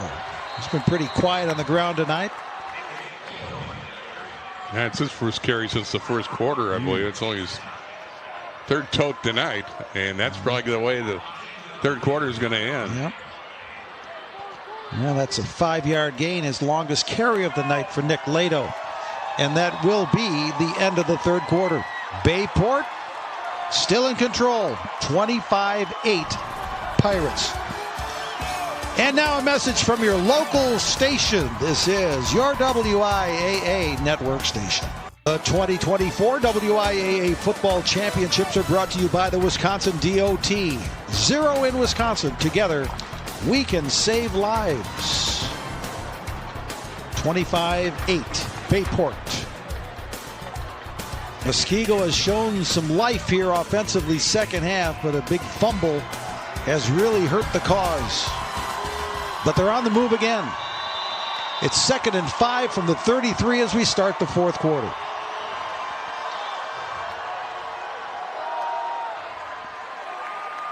We'll start with a handoff. Lavish, I think, gets the call. Yep. 3rd and 2 coming up. I got a text from a friend of mine. He says, say hi to Jeff Wagner from Muskego. So, hi, Jeff. We try to. You're very accommodating. We try to serve anytime we can. 3rd and 2. See, Muskego's had trouble on 3rd down tonight. They need a conversion error. Lavich. And he'll carry Alex Michaels across the first down marker.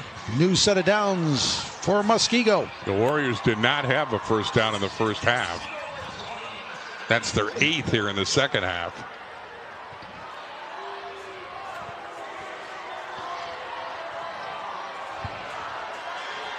Clock rolling, 11:10 left. Nemec. Here he goes. Jackson Nemec, touchdown. Muskego, 28 yards. Boy, number 3 is having a second half. Again, he's been their big play guy. They've got him to the edge, and he can create some problems. One receiving touchdown, now a rushing touchdown for Jackson Nemec. 25-14. Okay, the math says let's get it to 10, the deficit. So Gabe Walden's in to try the extra point via the kick.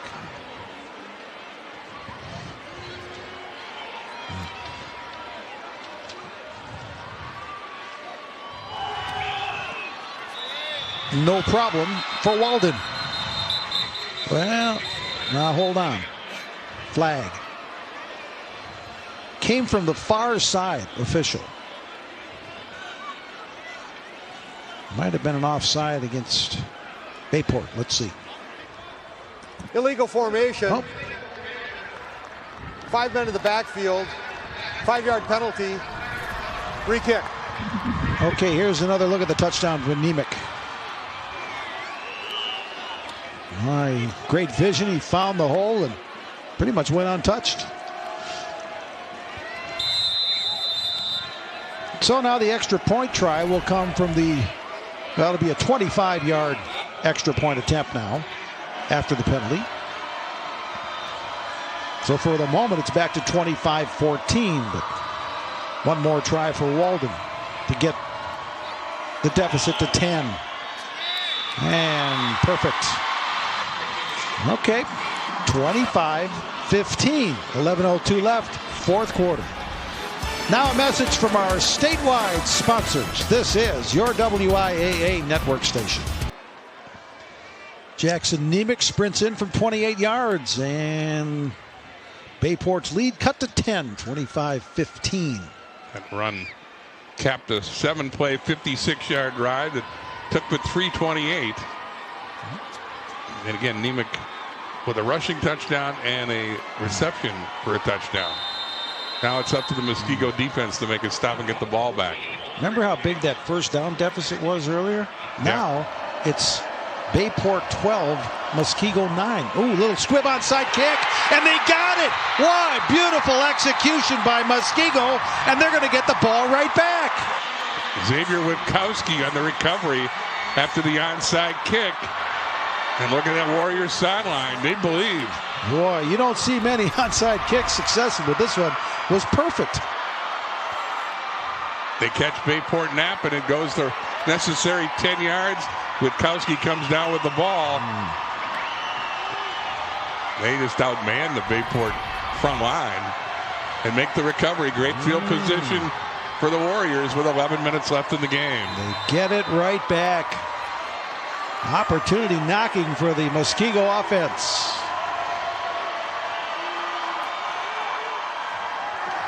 Shaw to throw. Shaw tripped up. Nick Hawker with a big play. Big, huge play. And that leg and ankle has been giving Shaw some fits, and it looked like he might have been nicked up a little bit on that one. Walker had 3.5 sacks coming in. That's a very big sack right there. He kind of jammed that right knee into the turf, so Shaw's going to keep going, but he's got a little hitch in his giddy-up, as they say. But he's under center to take this second down play. Loss of 2. Nemec. Nothing doing there.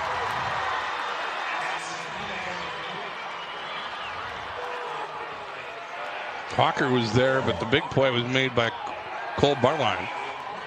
5'8", 169 sophomore Cole Bartline. Number 46. There you see the numbers on third down tonight. Muskego was over for a long time, but now they're 2 out of 6. It's 3rd and 11 here. Will Shaw throw it again? Yes, he will. Going deep for Nemec, and just ran out of room. Yeah, he didn't give his receiver an opportunity to make a play there. Moon on coverage. Oh, let us see what the veteran coach does here. Ken Cross with a 4th and 11 call from midfield. And I think he's going to send the Shaw at the punt. Again, Shaw has had a bit of an issue with his right leg. Obviously, he's a left-footed punter, so. But be alive for a fake. Yeah. In midfield, when your team's down by 10 points with 9.5 minutes left, I don't think Bayport's even going to send anybody back to receive this kick. That's right. Or this alleged kick. Yeah. Yeah, there's a lot of reasons to fake it here, no question.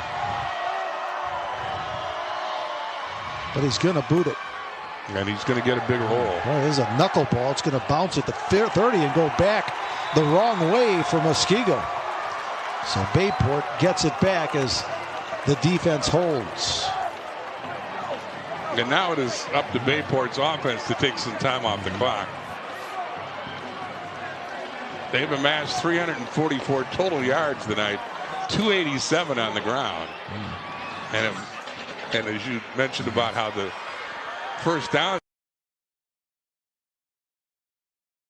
now it's about 50-50.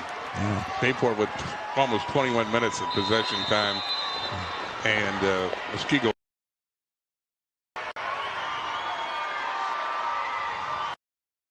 Told us the seniors want to be an example for Bayport football for years to come. Now they're about 9 minutes away from really cementing themselves and providing a great example to the guys coming up. First down for Bayport, and they want to see that clock continue to run. Stevens. Another quarterback keeper. Little shifty move there. Finally taken down by Brady Honacki for Muskego. But the clock continues to roll close to the 8.5-minute mark. Gain of 5.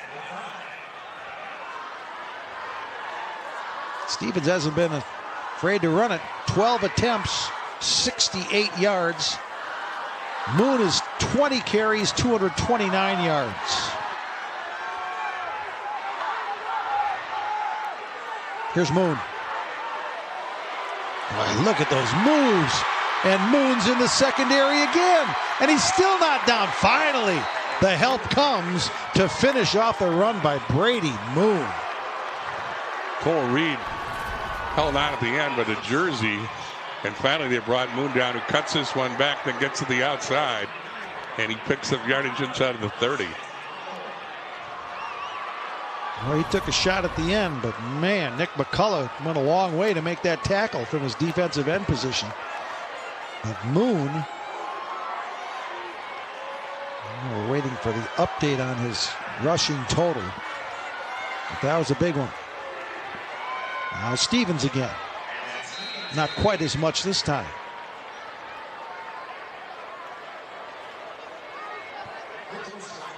But they'll get to keep the ball for another minute and a half. Wow. So statistically, that was a pass to Moon. Remember, you see that in the NFL a lot when they do that little shovel it. Aaron Rodgers used to do that all the time, shovel it. So technically, it was a pass for 25 yards to Moon. So that won't count for his rushing total. It's a reception for Moon for 25.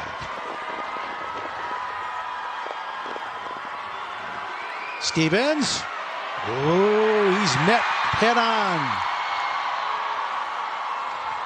Alex Bowden with the play. And again, ball security is the key here. Drove him back. So 3rd and 12 now for Bayport. Bowden still trying to keep his guys in it. But now we're down to 6.5 minutes left in the 4th.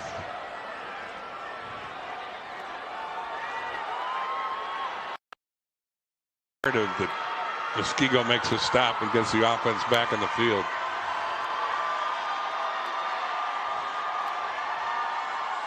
They need 12 for a first down, and they're going to get Moon in the backfield. That's Liam Shaw. They believe they came back In the first game of the year against Neenah, scored an impressive win. And the way they came out to start the second half, they looked like a whole different team. Yeah, that was a good Neenah team they beat earlier. The Rockets had a good run through the playoffs as well. No flag, no intentional grounding, so Muskego will take the ball over on downs at their own 34, 1st and 10. Muskego gets the defensive stop they dearly needed. Now it's up to Shaw and company to score in a hurry. They have 3 timeouts left and 5:21 left in the game. Shaw to Nemec, and he dropped it. When you go to that hurry up, you want to make something happen at first down. They had the good play call, and Nemec just dropped the ball on a nice pass from Shaw. Nick Hawker's been all over the field defensively for Bayport. Their leading tackler with 7. He has a sack and a TFL as well. And Romanesco has been a big force in defense as well. Right. 2nd and 10. Quick pass, complete. Lado. Tackled by Otradovic. 1st down, Muskego.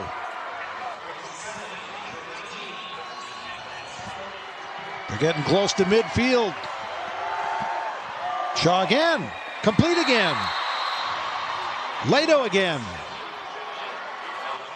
Jones pretty poised for a sophomore in a tough situation. Boy, Muskego's offense was dormant for so long, but now they've really put some nice drives together here in the second half. They haven't always resulted in scores, but they have moved the ball much more efficiently.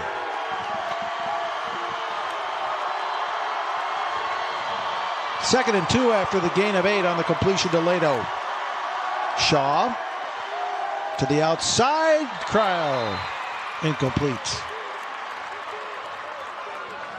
Does stop the clock with 4:59 left.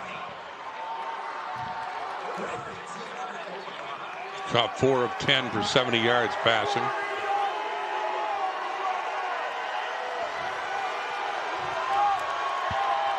They don't throw it a lot, so Bayport has them in a situation they want him. This isn't Muskego's game, but Shaw's been pretty poised on a must-have drive. 3rd and 2. Lavish. 1st down. Inside the 40.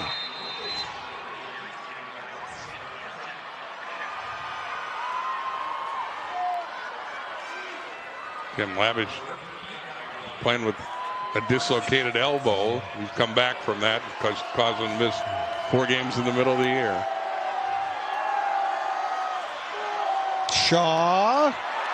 Yeah, Nemec got tied up, and that's going to be interference as Moon got hooked up with the Muskego receiver. Yeah. Late flag. It's the right call. Again, in the high schools, it's not like the pro rule where the ball would be placed at the site of the infraction. Pass interference. Defense. 15 yards from the previous spot. 1st down. There's an apparent, an obvious call. Yeah, top of your screen. Yeah, Moon.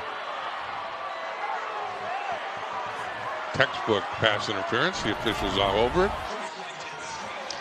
And Muskego all of a sudden is on the periphery of the red zone. It was 19-0 Bayport at half.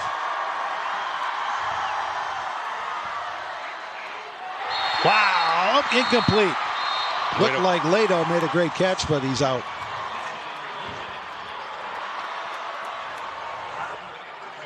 Nice coverage there by Otradovic. And Lado doesn't keep his foot in bounds here. Okay, he must have bobbled it. I'm going to say. Yep. Because the first foot was down, but I don't think he had secured it by then. We've only had 2 replays in seven games here. I got to think we might make that 3. I was going to say, as late as it is, as important to call it as it is, I think I'd take a look. Previous play is under review. So again, Lado caught it initially, and then it jiggled a little bit, but did he get the foot down in time after he secured it? All right. Well, let's see. It looked like the left foot was on the white, but was the right toe down before it? Boy, it is a close call. And you have enough evidence, of course, to overturn the call on the field, which is incomplete. I think not, but we'll see. And they have shown a hesitancy to go to the review booth in 7 games here this week. Here it is again. What's your opinion? At home. Okay, so here's the little bobble. Now he's got it. I don't think so. And the official's right there. But then again, see that right toe? Is it down before the left comes down? Boy, you can make the case, I guess, but boy, that's so close. Again, the call on the field was incomplete.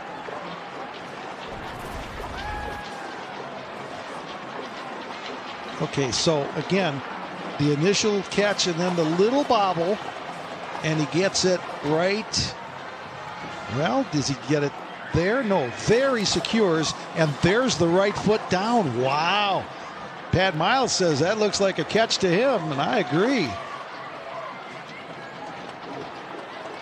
But in real time, I mean, how in the world could you see that? That's why you got replay. Yeah.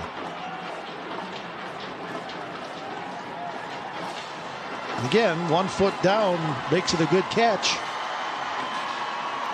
And they've certainly taken their time. And I think it would be a first down, too. It was just outside the 10-yard line. Boy, a crucial call here as Muskego's clinging to life. They get a touchdown here somehow. They will be revived. Here's the call from Kent Holmquist after the replay review. You're going to get a reaction from the crowd either way, I'll tell you that. Upon further review, is deemed a catch. Yep. Ball would be placed at the 15-yard line. Okay, so it was at the 15-yard line, so it's 2 yards short of a first down. But replay got it right. Going to be 2nd and 2 instead of 2nd and 10. Got it. I do believe when we mark the ball, it'll be 2nd and 2. But what a razor thin call. Wow.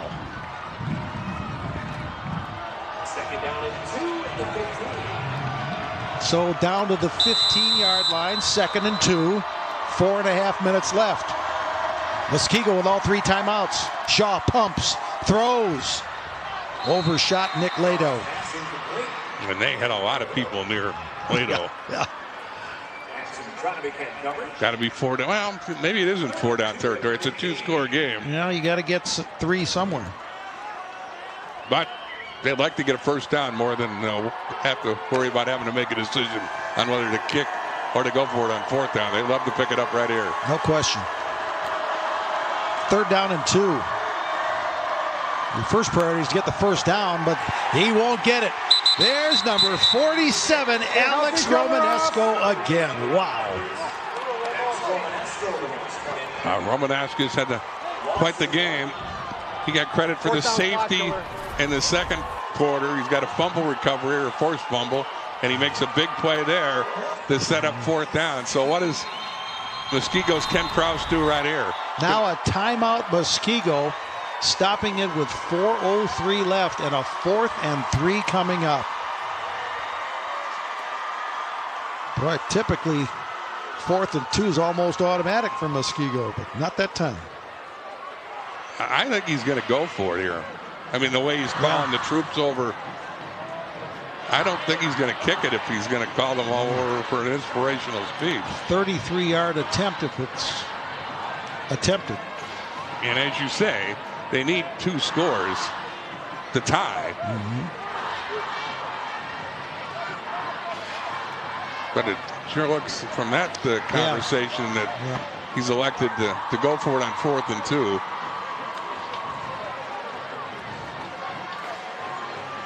Bayport sideline going there over their final details for the defensive play of the game as it develops.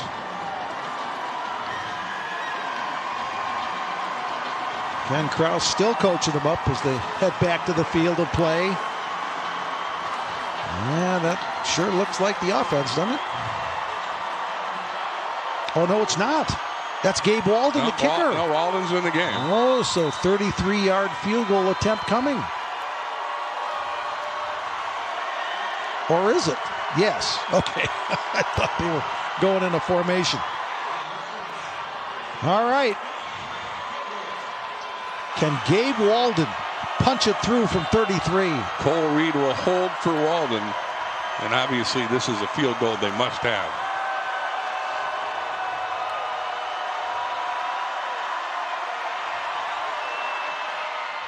Kick is good. Wow, right down Main Street. So Walden converts. Remember the last onside kick Muskego had? Well, it worked. They executed this very well. And again, I think they caught Bayport napping. I don't think the Pirates will be napping this time. But they execute well with Kowski on the recovery. Walden executed the onside kick very well. Well, that drive, Muskego, 9 plays, they moved it 50 yards. Took a minute 22 off the clock, and it results in the 33-yard field goal by Gabe Walden. And Muskego has really turned it around offensively in the second half. Again, they didn't have a first down in the first half. They now have 12 in the second half. It looks like a different club. So 3:59 left with a couple of timeouts. Does Ken Krause kick it deep? I think he will. Yeah, I think so. The element of surprise is out of the game, and Muskego's still got. Well, both teams have 2 timeouts. There's the return man for Bayport, and he's at the 20. The rest of his teammates are in midfield. So Bayport is not going to get fooled on the outside kick attempt again. Oh, whistle stops play. They tried a little pooch going down to the 40. But it got whistled down. So something wasn't quite right. Now Walden going to go over the sidelines, talk to what the coaches want to do here. Kick it deep or try another pooch or try a squib kick. So the deep man for Bayport is 82 Clark Butler. He's a 6 foot, 165 pound sophomore wide receiver. And we'll see if Walden tries the little pooch again.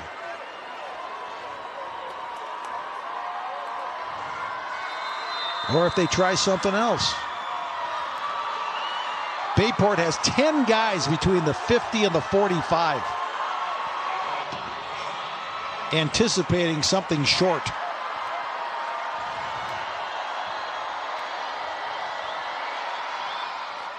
Well, it's a little pop-up and a penalty marker down. I think somebody might have jumped the gun on the Muskego line. That was James Williams who made the catch. Offsides, kicking team, 5-yard penalty, team kick. Ken Holmquist was on TV more than you, bro. My goodness. Yeah, he's got a little airtime. Okay, there you see it all pretty clearly. Third guy from the top there, right at the numbers on the 40. Third penalty of the night for Muskego. Bayport's had 7 penalties.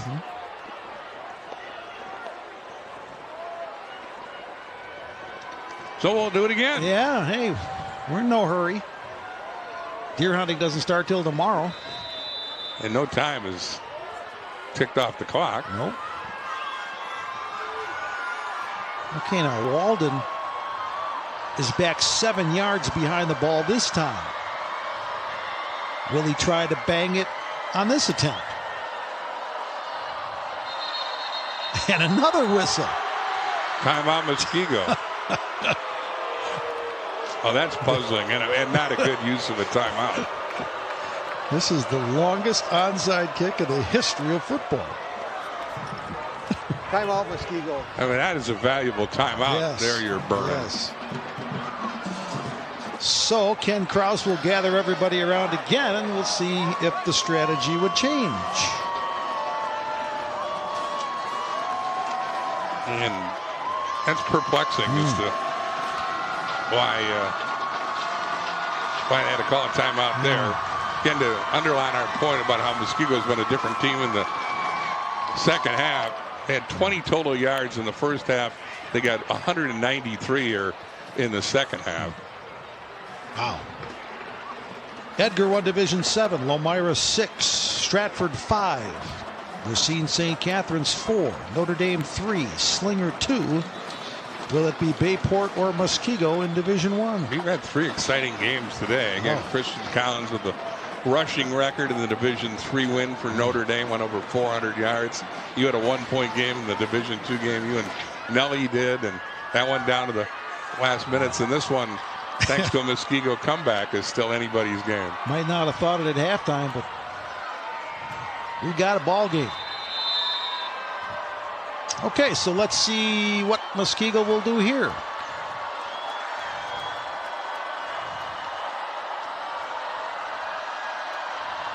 Oh, they'll go deep. Can he keep it in play? No, touchback. All right, so at the 20, you put it on the defense. You have 1 timeout left. Bayport needs to string maybe 2 first downs together, and they'd be in great shape. Well, Brady Moon's been their guy. He's run for 226 yards and 21 carries tonight. He's scored 3 times. So you got to think he's going to factor into this series. Yep. Quarterback Stevens has also carried the ball 14 times for 71 yards. 7 of 9 passes. Man, you don't dare throw it now, do you?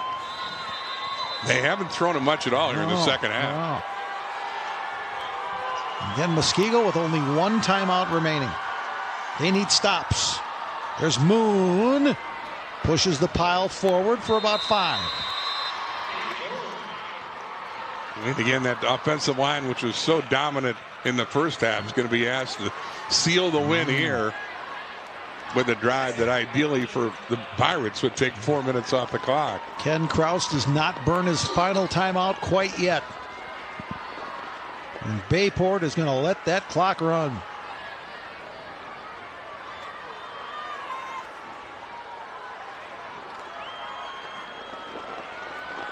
And they're doing a good job of it. Stevens been a pretty poised signal caller. Play clock down to 5 when they hand it off to Anthony LaFaber. And LaFaber sprints forward for a Bayport first down. They bring LaFaber off the wing, and he picks up a valuable first down on only his 3rd carry of the night. Clock rolls under 3 minutes. But again, those D1 linemen that Bayport has up front, the guys that are going to D1 schools next year, Michaels and Warden, you're going to ask to make plays here in the final 2.5 minutes. Moon. And he pushes forward. Another 5-yard gain. And they are winning the line of scrimmage. Make it 6. He got out to the 37. Steven Jorgensen checks the clock. Yeah, he looks a little nervous. Yeah. We approach the 2-minute mark of the 4th quarter. 1 more first down for Bayport would do it.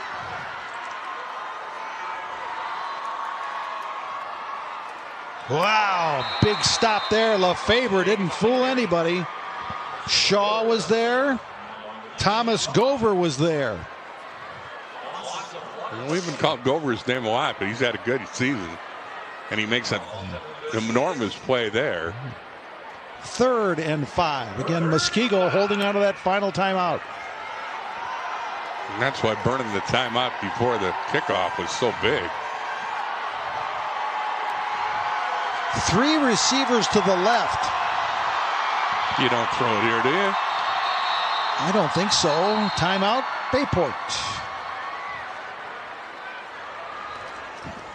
So they work the Timeout, clock Bayport. down as far as they can, and then take the timeout to discuss the play call on what is a potential game-deciding third down call.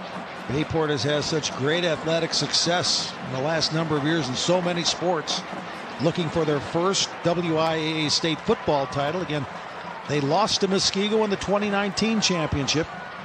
Muskego has won 2 state titles in their 4 appearances at state. And that clock, Muskego wants to slow it down, and it can't go fast enough for the Bayport Pirates.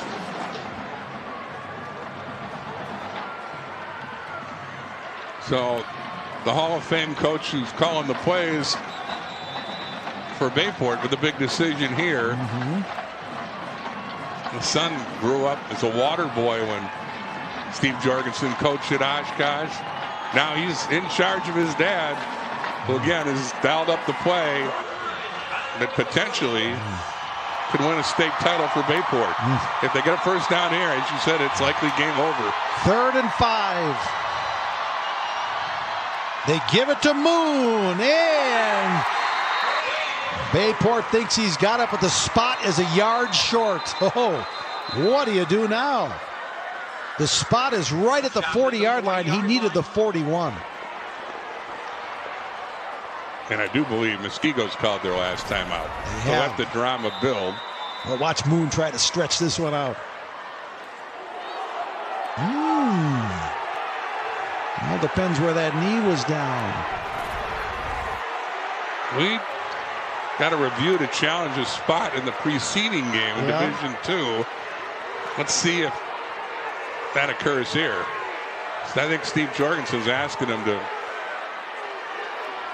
check on that spot. Where Moon extended the ball was at the 41, right at the first down marker, but was his knee down when the ball was at the 40 where it's spotted? And are they going to review the spot?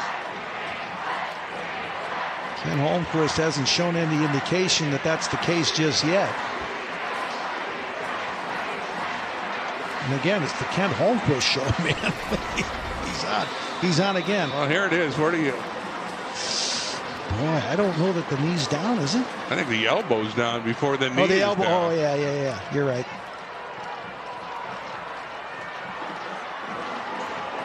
But I don't think we're going to get... Okay. Again, he had to get to the 41. Yeah, I don't think he got to the 41. So I don't think, and I don't think we're going to review that either. Yeah. So now what do you do? Oh my goodness. I think they're gonna go for it. 4th and about 3/4 of a yard. They're going to ask that big old line to win the game for them. They're going to try and draw him off. Nope, they're going to run it. Ooh, they stretch him out and he's short. My goodness. Stevens went to the outside and he paid the price. Thomas Gover made the defensive stop.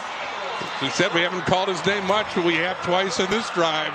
And there, Gover gives his teammates a chance to come back for the game-tying score. Can you believe it? They just stretched it out. Gover makes the play. He lost 1.5 yards.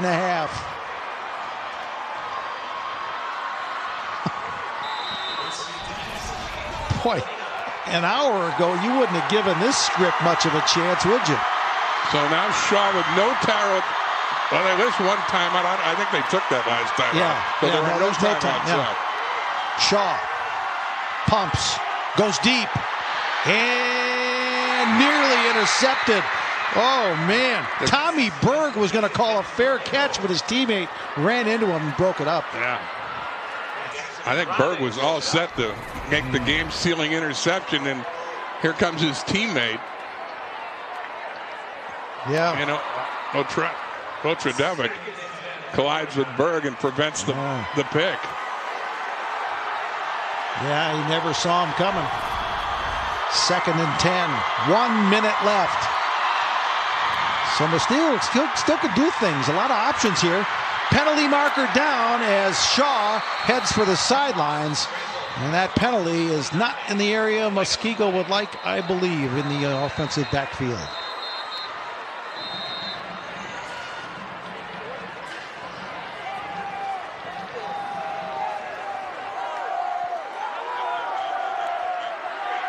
And there you see the initial signal from Kent Holmquist as a hold against Muskego.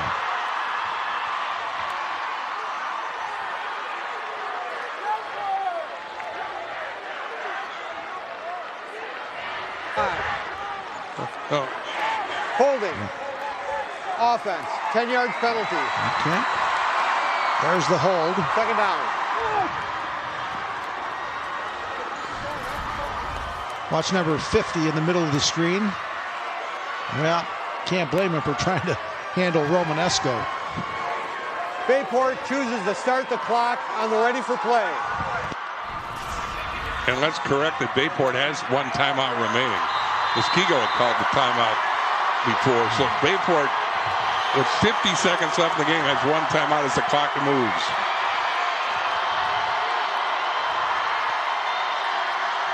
.40 seconds. Shaw. Sack. Nick Hawker. Clock running. Muskego out of timeouts. It's 3rd and a mile, and he'll spike it. With some malice. It's going to be 4th and a mile. Yeah, he was mad about getting sacked.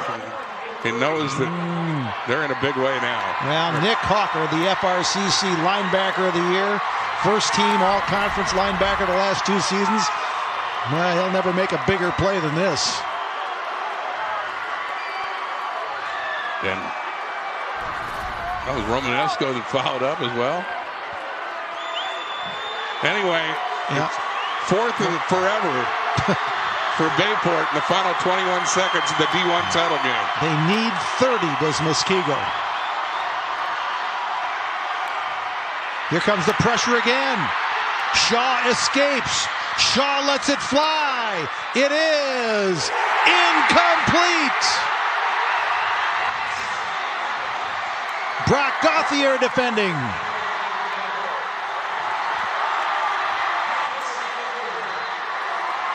.11 seconds left. Shaw did a good job of escaping the pressure.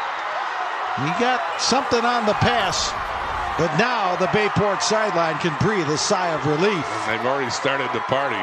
And he extends the play and throws the Hail Mary, but there's just too many defenders back there, and you need a real break to complete that pass. Gauthier had a lot of help in breaking it up. So now Bayport in the nicest victory celebration you can possibly have. Stevens will take a knee for the final snap, and that will do it. The Bayport Pirates are the Division I state football champions.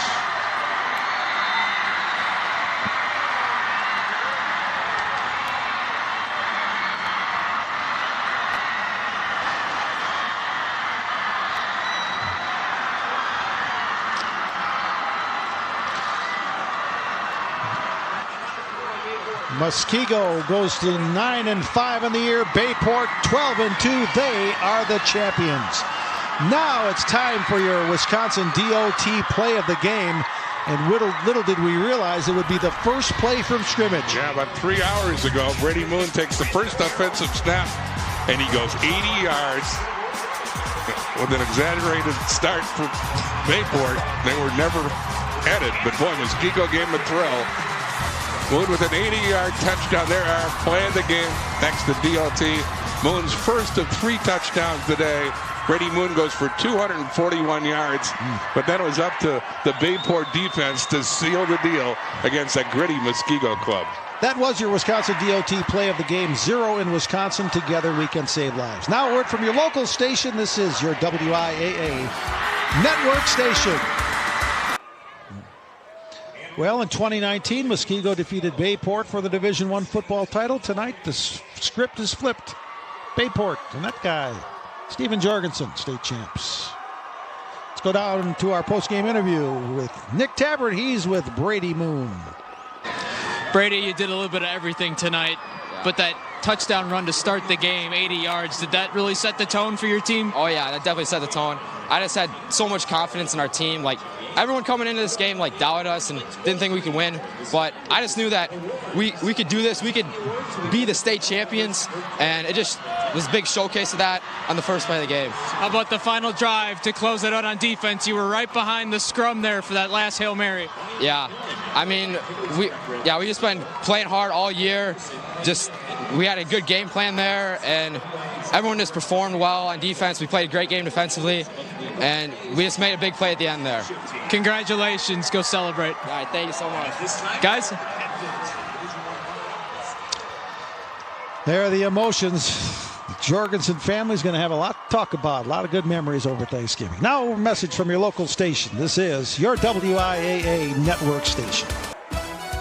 Here's how you celebrate a state championship. Bayport wins, and that wraps up the 48th annual WIAA State Football Championships. And Grove, it was a heck of a week, some good games. It really was. The weather was lousy yesterday, but we had some good games. Edgar wins again. Stratford wins again. You saw Elmira win again last night. They had a game that went down the last minute when Racine St. Kate's held out for Division 4. The sun came out today, and we saw some great games. Christian Collins with the record-setting rushing performance in the Division III win for Green Bay Notre Dame. You had a 1-point game in Division II. Congratulations to Slinger. And then here, a strange game that started with a bang thanks to Brady Moon and finished with a gritty comeback by Muskego. But Bayport holds the trophy for the first time. Jay, it's always fun work with you. Thanks to Kevin Browington and Jess Eichhorst for producing and directing the pretty pictures. It's always fun to come here and once again. Yep, no question. With our entire Rush Media crew, just fantastic work doing 7 games in 2 days. There's Ed Girling, Division 7 champions over Potosi Cassville. Lomira beat Grantsburg for Division 6. It was Stratford winning their 10th title in school history, the record, over Wrightstown in 5. Division 4 went to Racine St. Catherine's over Baldwin Woodville. Notre Dame over Catholic Memorial, 49-28. Division 2 went to Slinger, 31-30. And Bayport over Muskego in Division 1, 25-18. Again, for our entire Rush Media crew, Bill Brophy, Jay Wilson, good night from Camp Randall Stadium in Madison.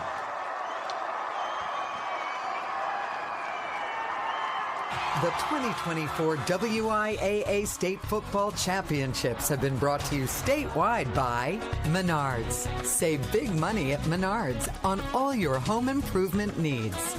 Dairy Farmers of Wisconsin, reminding you to look for the proudly Wisconsin badge to know you're getting the best quality and supporting local dairy farms. The Wisconsin Department of Transportation, Zero in Wisconsin. Together we can save lives. Rural Mutual Insurance Company. Premiums paid here, stay here to keep Wisconsin strong. A proud sponsor of the WIAA Rural Mutual Sportsmanship Award for over 50 years. Unauthorized use or rebroadcast of this program and live internet stream without the express written consent of Allen Media Group, Wisconsin Broadcast Division is strictly prohibited and a violation of U.S. copyright law.